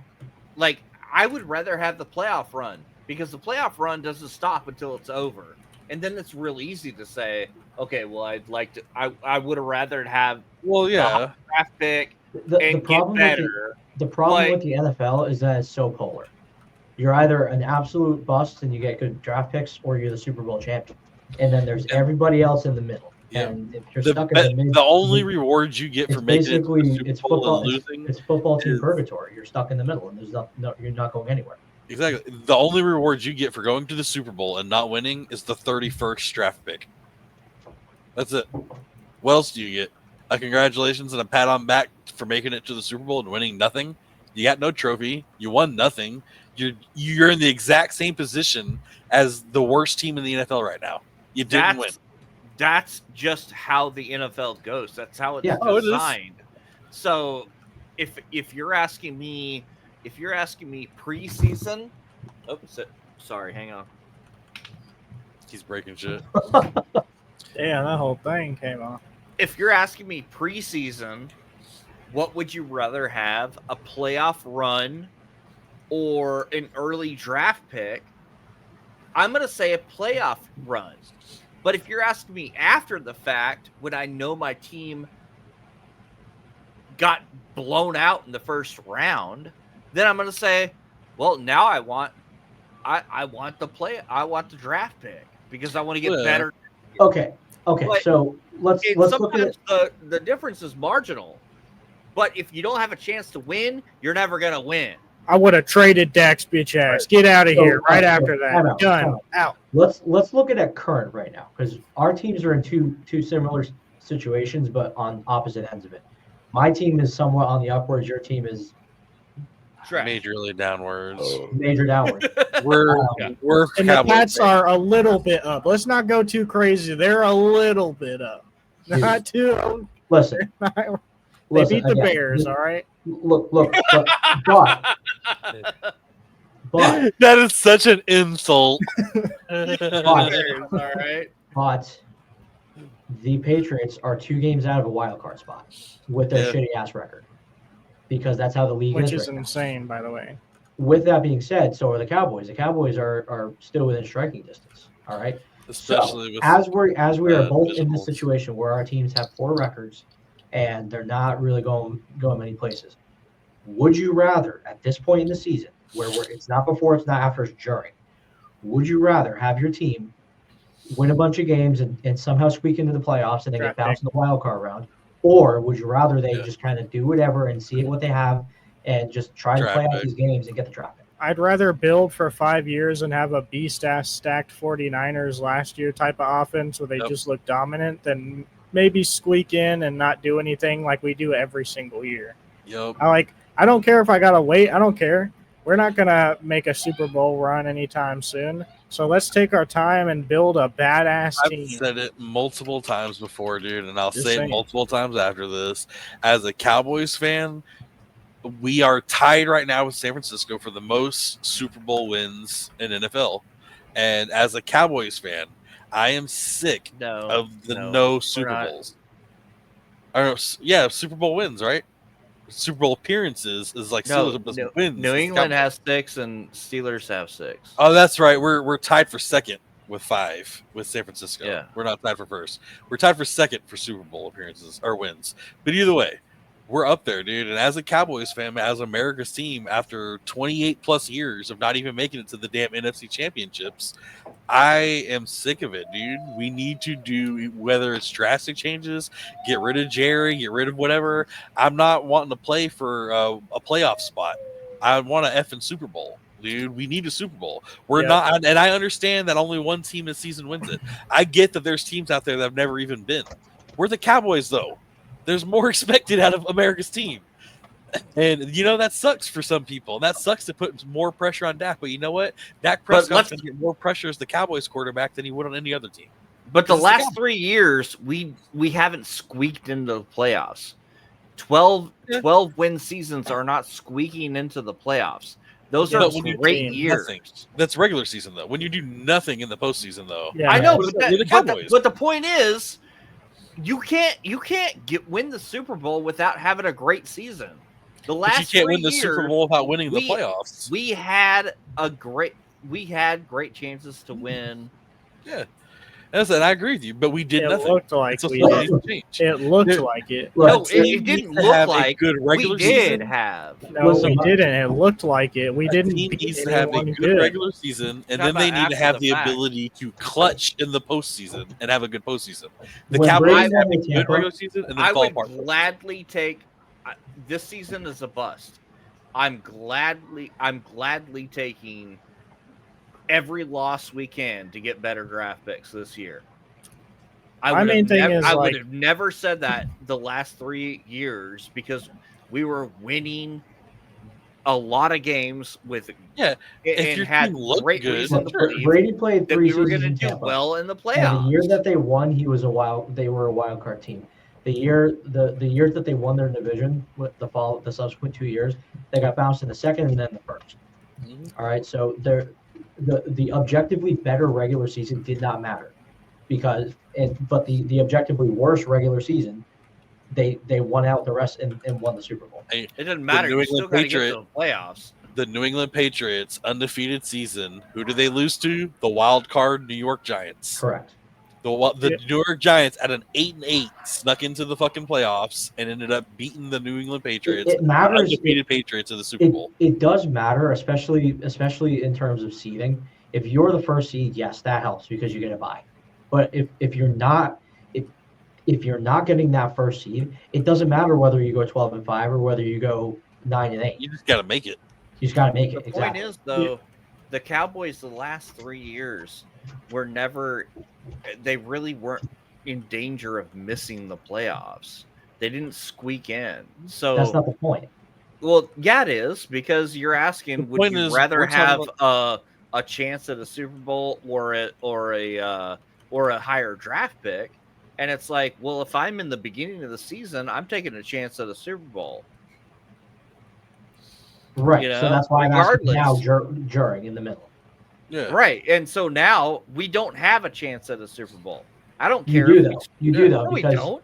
Yes, you do. Technically, we do. If we went out, dude, we could still technically make it. We do not have a chance at a Super Bowl. If the Eagles anybody that tells me the Cowboys can win a Super Bowl this year is stupid. The Cowboys they're 2 games away from wild card. Exactly, dude. It's not stupid, man. In the playoffs. It is. All we gotta do is make it. But no, dude. Want that? That's what I'm saying. It's not it's one of those situations, dude, where it's not like it's impossible at all, dude. Especially with divisional games coming up. It's improbable. And obviously, if anyone who knows ball knows that they're not a Super Bowl caliber team. But the point is, like numbers wise, Washington just lost this week also. Washington's going right down also. They just lost their franchise quarterback. They got their starting quarterback couldn't even put up 100 yards last week. They have zero chance of winning the Super Bowl. I didn't say it was likely. It's not zero, but that's the point. Yeah, but there is a chance. Zero mathematically, yeah, but that's stupid. No, right. So there is still a chance they can make it, though. Is the thing. Right. So they're not eliminated yet. So at this point in they the might game, as well be. Cooper Rush went out there and went 5-1 last season, and the only game he played bad was against the Eagles. Cooper Rush played against the Eagles, and he played like shit. So what happens if Cooper Rush goes out there and the rest of the season plays badass like he did last year, and he ends up taking us to the playoffs? It's not impossible. It's just not very likely. Yeah, and look. I mean, from my end of things, the Patriots, I don't want them to go out and throw games. I want them to what I want them to do is prioritize the young players and see what they have, and experiment, try different things. And if they win a game here and there, good. But at the end of the day, I want them to get a higher draft pick. I want them to have a top 3 draft pick so they can trade back, get more picks, because that's how you build a team. You either want to lose all the way or win all the way if you can. Right. Don't be in the middle. You don't want to. That's how polar it is with the NFL, and that's just how the NFL is.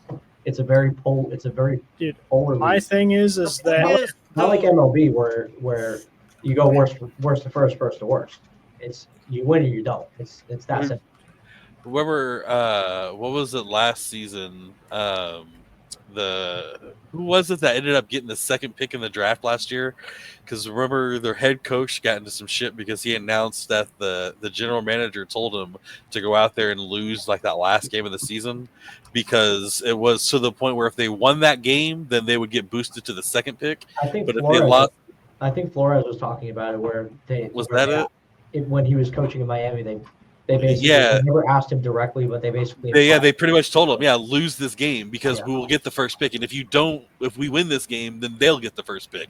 So we might as well just lose this game, that way we can get it. And he walked out there and ended up winning the game because he was kind of like, fuck you guys, like I'm not going to go out here and purposely lose a game. Sorry. And he went out there and won it, and then lost his job because of that. But I mean, I can kind of see that head coach's mindset, but I'm against it this season at least, dude. If you have a choice between the 1st and 2nd round pick, and all you're already the 2nd pick. Your team's already shit.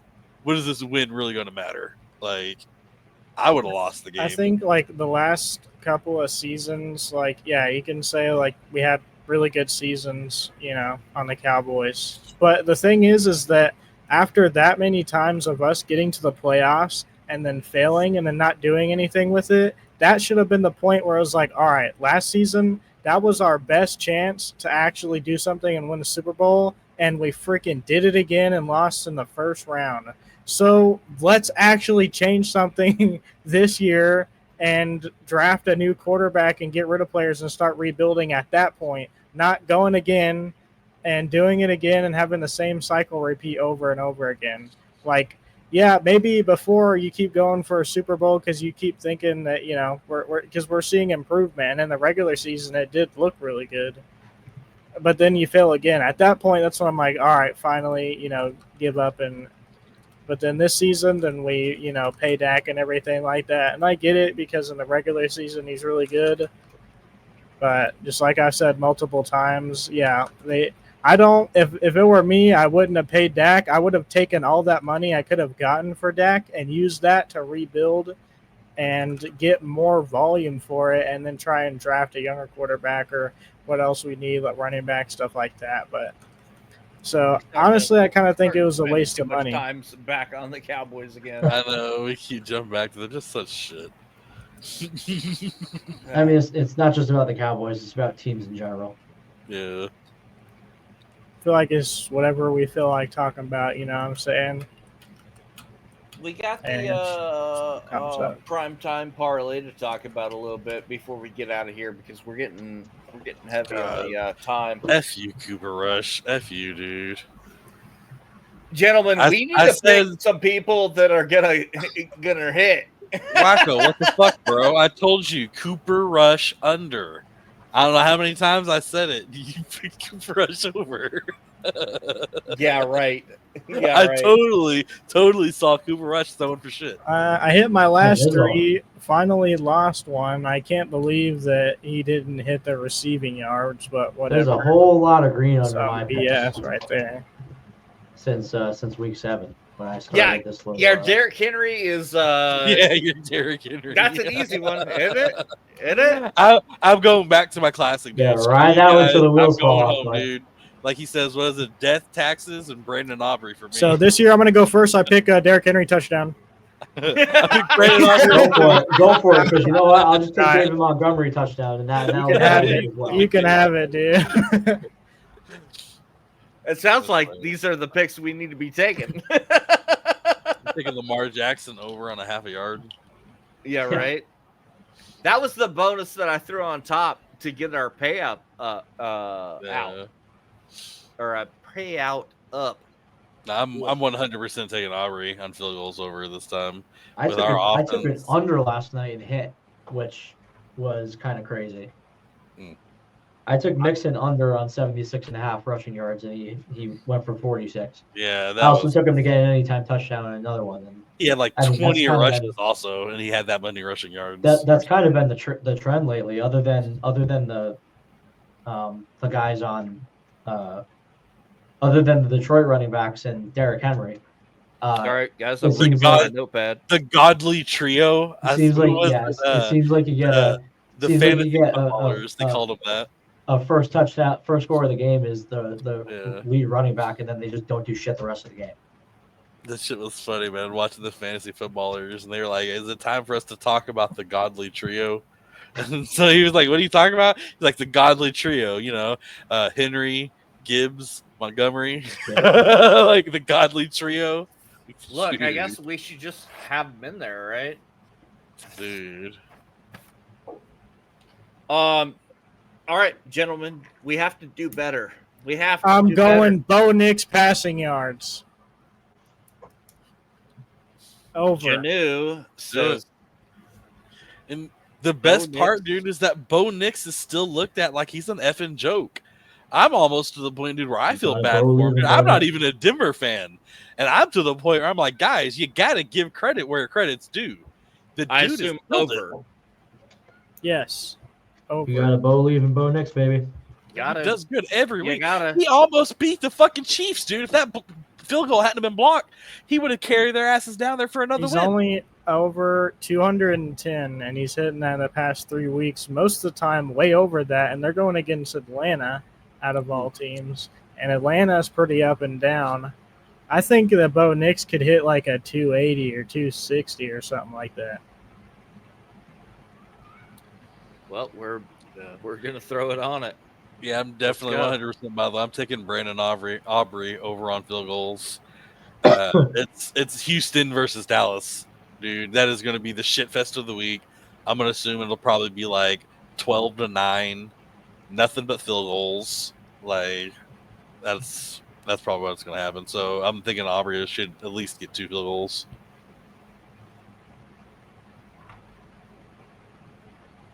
All right. Digi's got Aubrey on field goals over. And we know Ray's got Henry. I'll make a different pick if you want me to, but hell no, I don't want you to make a different pick. I mean, my back kind of hurts from carrying this parlay. Dude, why would you pick? It was like last season with the Christian McCaffrey over on touchdowns. I mean, your pick's only adding like 12 weeks.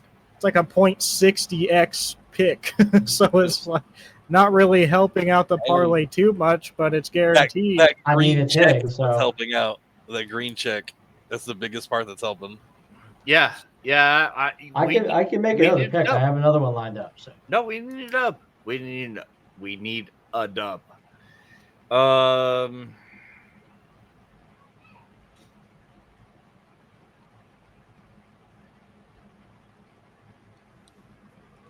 Damn. Oh, Dabs, by the way, said I'll send my parlay tomorrow. His internet connection's being crap. Can't see any lineups yet. Damn, kept messaging in the stream, but it wasn't sending. Or it wasn't acknowledged. I didn't see. Who the Cowboys played this week? The Eagles, or no, the Texans. I mean, we're just talking about the shit fest. The Texans. So if there's a Cooper Rush over on passing touchdowns, you should probably take that.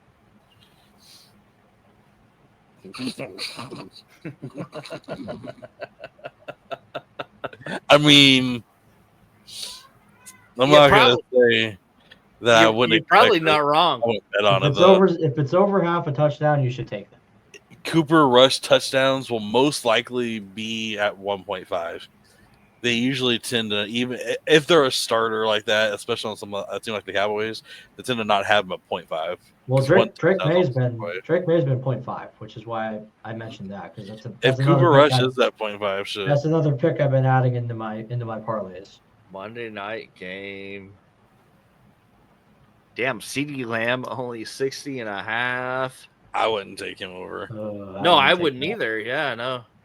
There's a reason why it's low. Yeah, there's not hardly 2 weeks ago he was at 85 yards a game on the over-under. That's one of those lines where Vegas does that on purpose, because we see that and we're like, oh my god, he's gonna hit 100 yards. Why would it be 60? I'm gonna bet that any day. And then he gets like 40. Yep. Yeah. Right now, for the parlay, I'm gonna probably take Pickens over on the Russian receiving yards again. What's the line at? Because right now it's 68.5, and I might take just pure receiving yards at 65.5, depending on which one hits harder. But either one's good to me. Pickens is demonizing people, man. He's Russell Wilson. I mean, the Baltimore secondary is not great, so it's something to. Right. So I've been saying all season. Right now, Pickens. Baltimore's probably the best team in the NFL, but they can't defend the pass. But their secondary. If you can go out there and you're a good passing offense team, you're gonna walk over Baltimore. Yeah, I hit it this last week. I think I'm gonna run it back. Because Baltimore, man, they can dominate the top. They can go out there and 8-minute drives left and right. But if your offense can go out there and pass it down the field like it's nothing on them and score a touchdown too, well, then my offense is not tired. Your offense is exhausted as hell. Honestly, I think I have that game as the highest scoring game of the week. I think it'll be one of them. I think I don't call any bluff. I think the Kansas City game is going to be the highest scoring of the week. I don't think so. I'm kind of with Ray on that one. I can think of 3 games that are going to score higher than that. Dallas, obviously. not quite. I think Washington Philly is going to be a high scorer. I disagree with that one. I think they're both up and coming. Their offenses, both offenses are more explosive than they've been. Their defenses are okay. It seems to me like, I mean, let's see what the line is. The line is currently set at 48.5. So that to me indicates a high scoring game. And whereas, I will say the only reason I know this is because I had Rico Dottle's thing up. The Philadelphia is amazing apparently against the run, and that's great because Washington's a passing team. Yeah, I think Washington's gonna blow Philadelphia out. I think they're gonna come back for themselves after last week. Ooh. Washington is the 8th worst rushing defense in the NFL, and we all know Saquon Barkley's having himself a year. Yeah, I don't know, man. Knowing that, Ray might be right. Hey, let's remember how many Dan Quinn run defenses have been shut down in the past. Dan Quinn knows Saquon better than Saquon knows himself. The Giants also knows how to lose, though. The Giants never run on the Cowboys.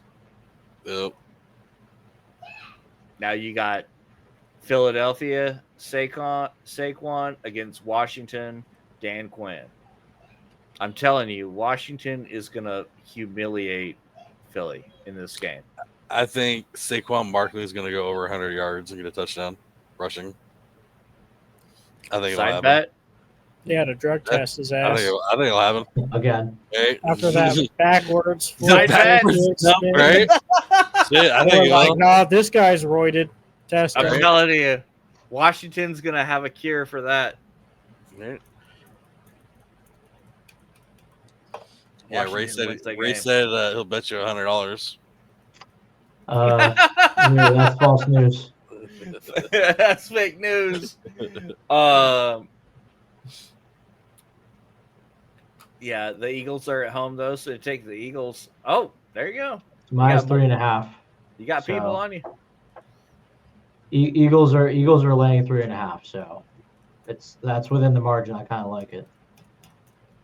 To be honest with you, I'm not going to bet this game, but no, that's a terrible game. It's a divisional game.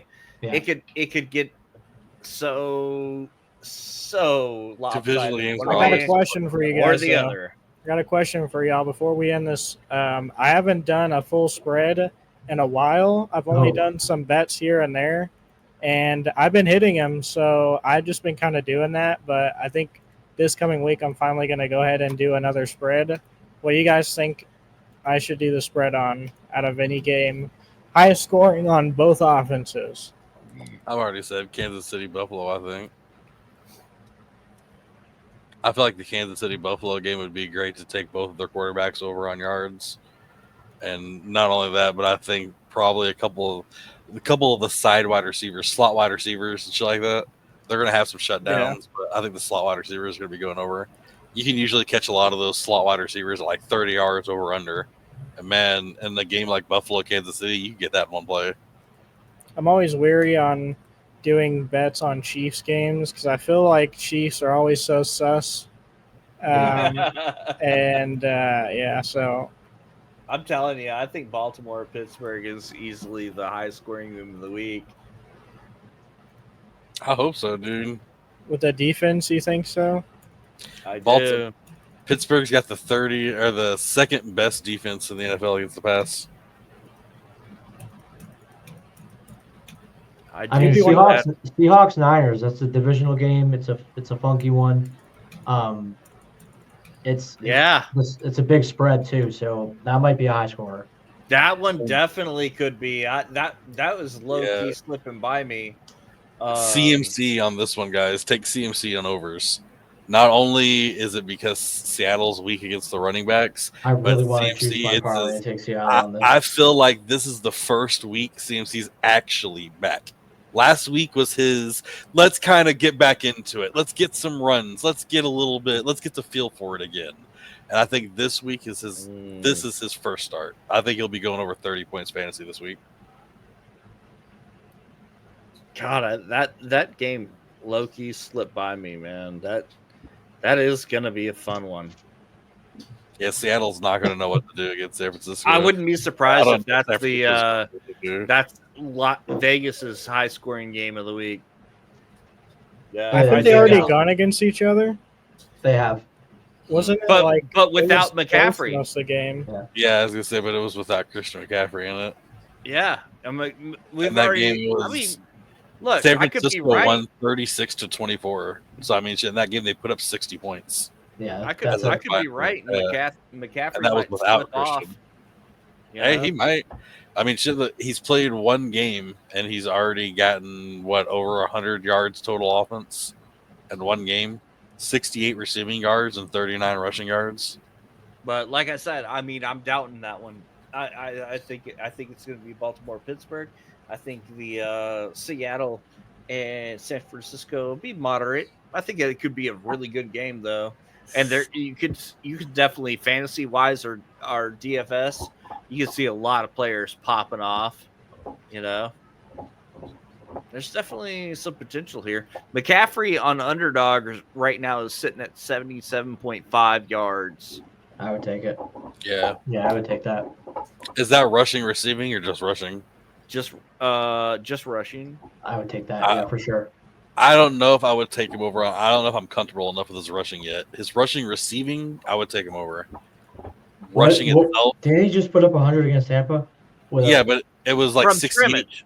It was 68 yards receiving. Rushing and receiving. Yeah. His total yards, let me see. He had rushing.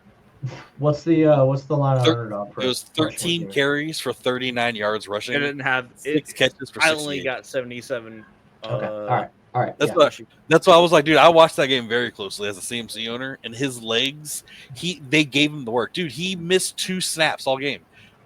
Jordan Mason and Isaiah Guerrero, whatever the dude's, I forget his name now. I've already forgotten him because CMC's back. But they got a combined total of 2 snaps between both of them for that game. Yeah. Like, CMC is back.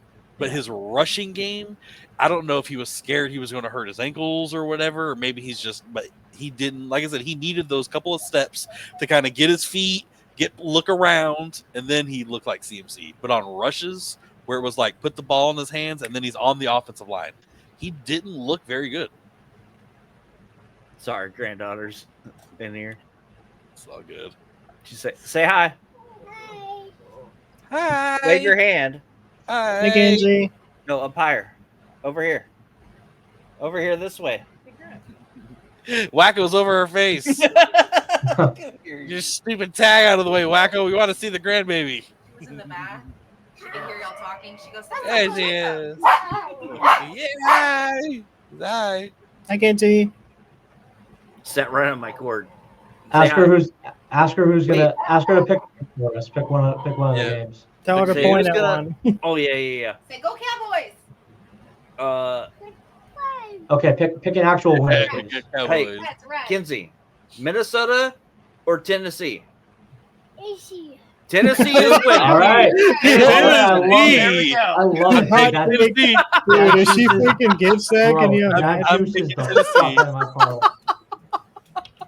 She said it with confidence too. Tennessee. Time out. Listen. So if I'm running a 10 leg money lines, no spreads, right? $10 wins.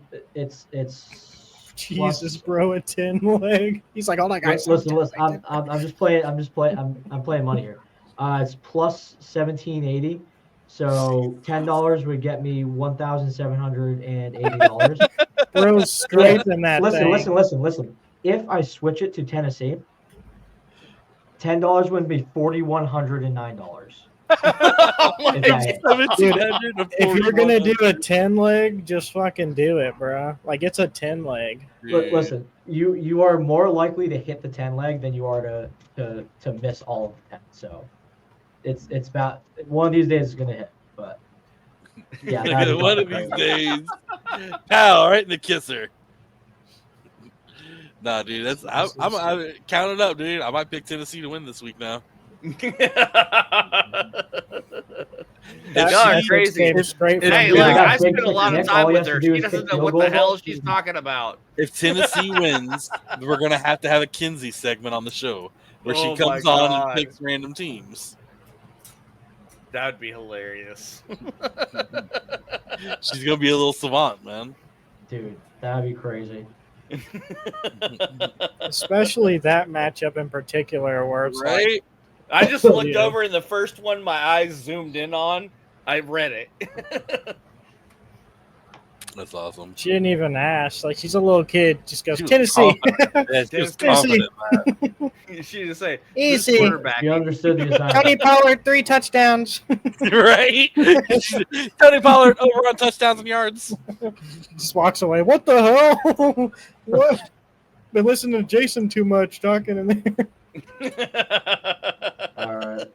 Just subconsciously getting in her head. She just This goes back show over. has gone off the rails, and I'm here for it.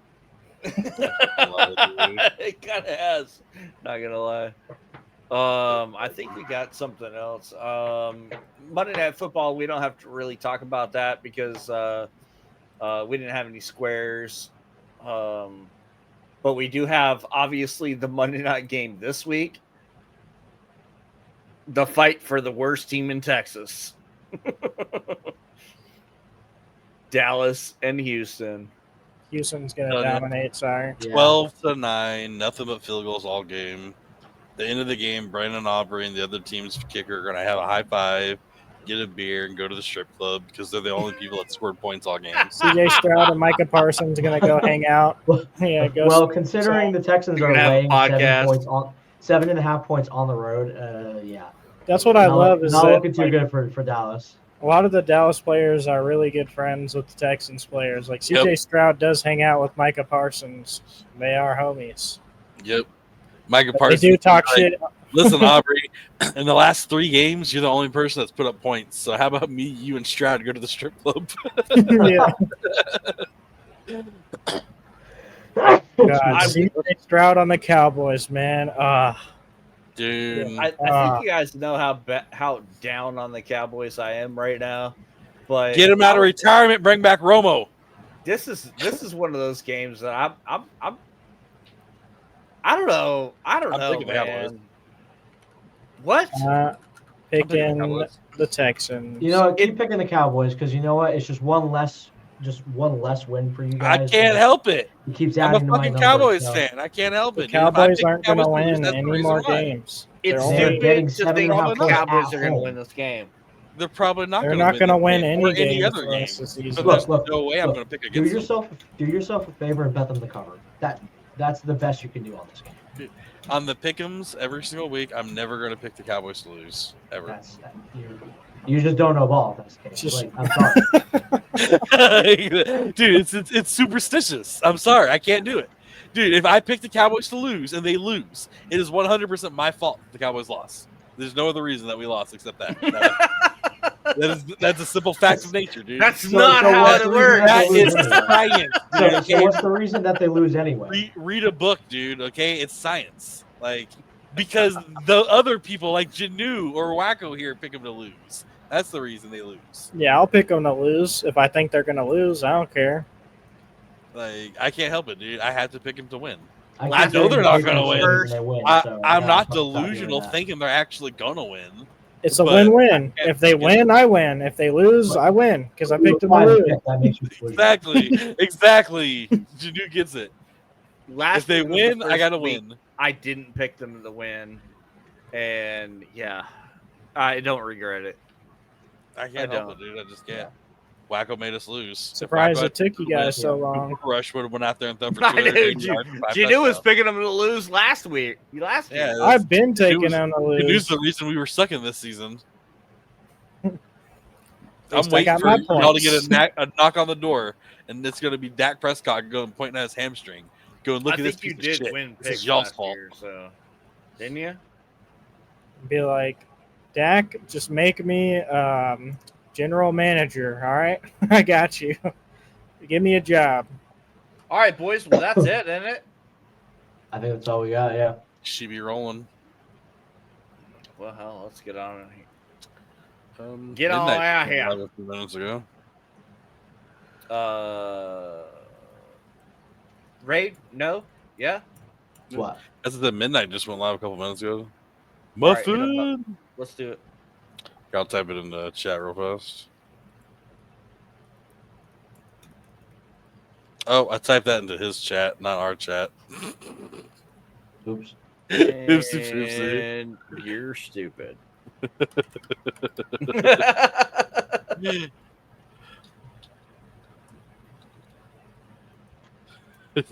Hold on 1 second.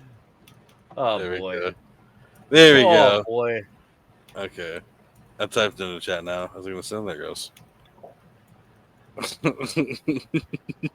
I was like, why isn't it fucking sending right? There we go.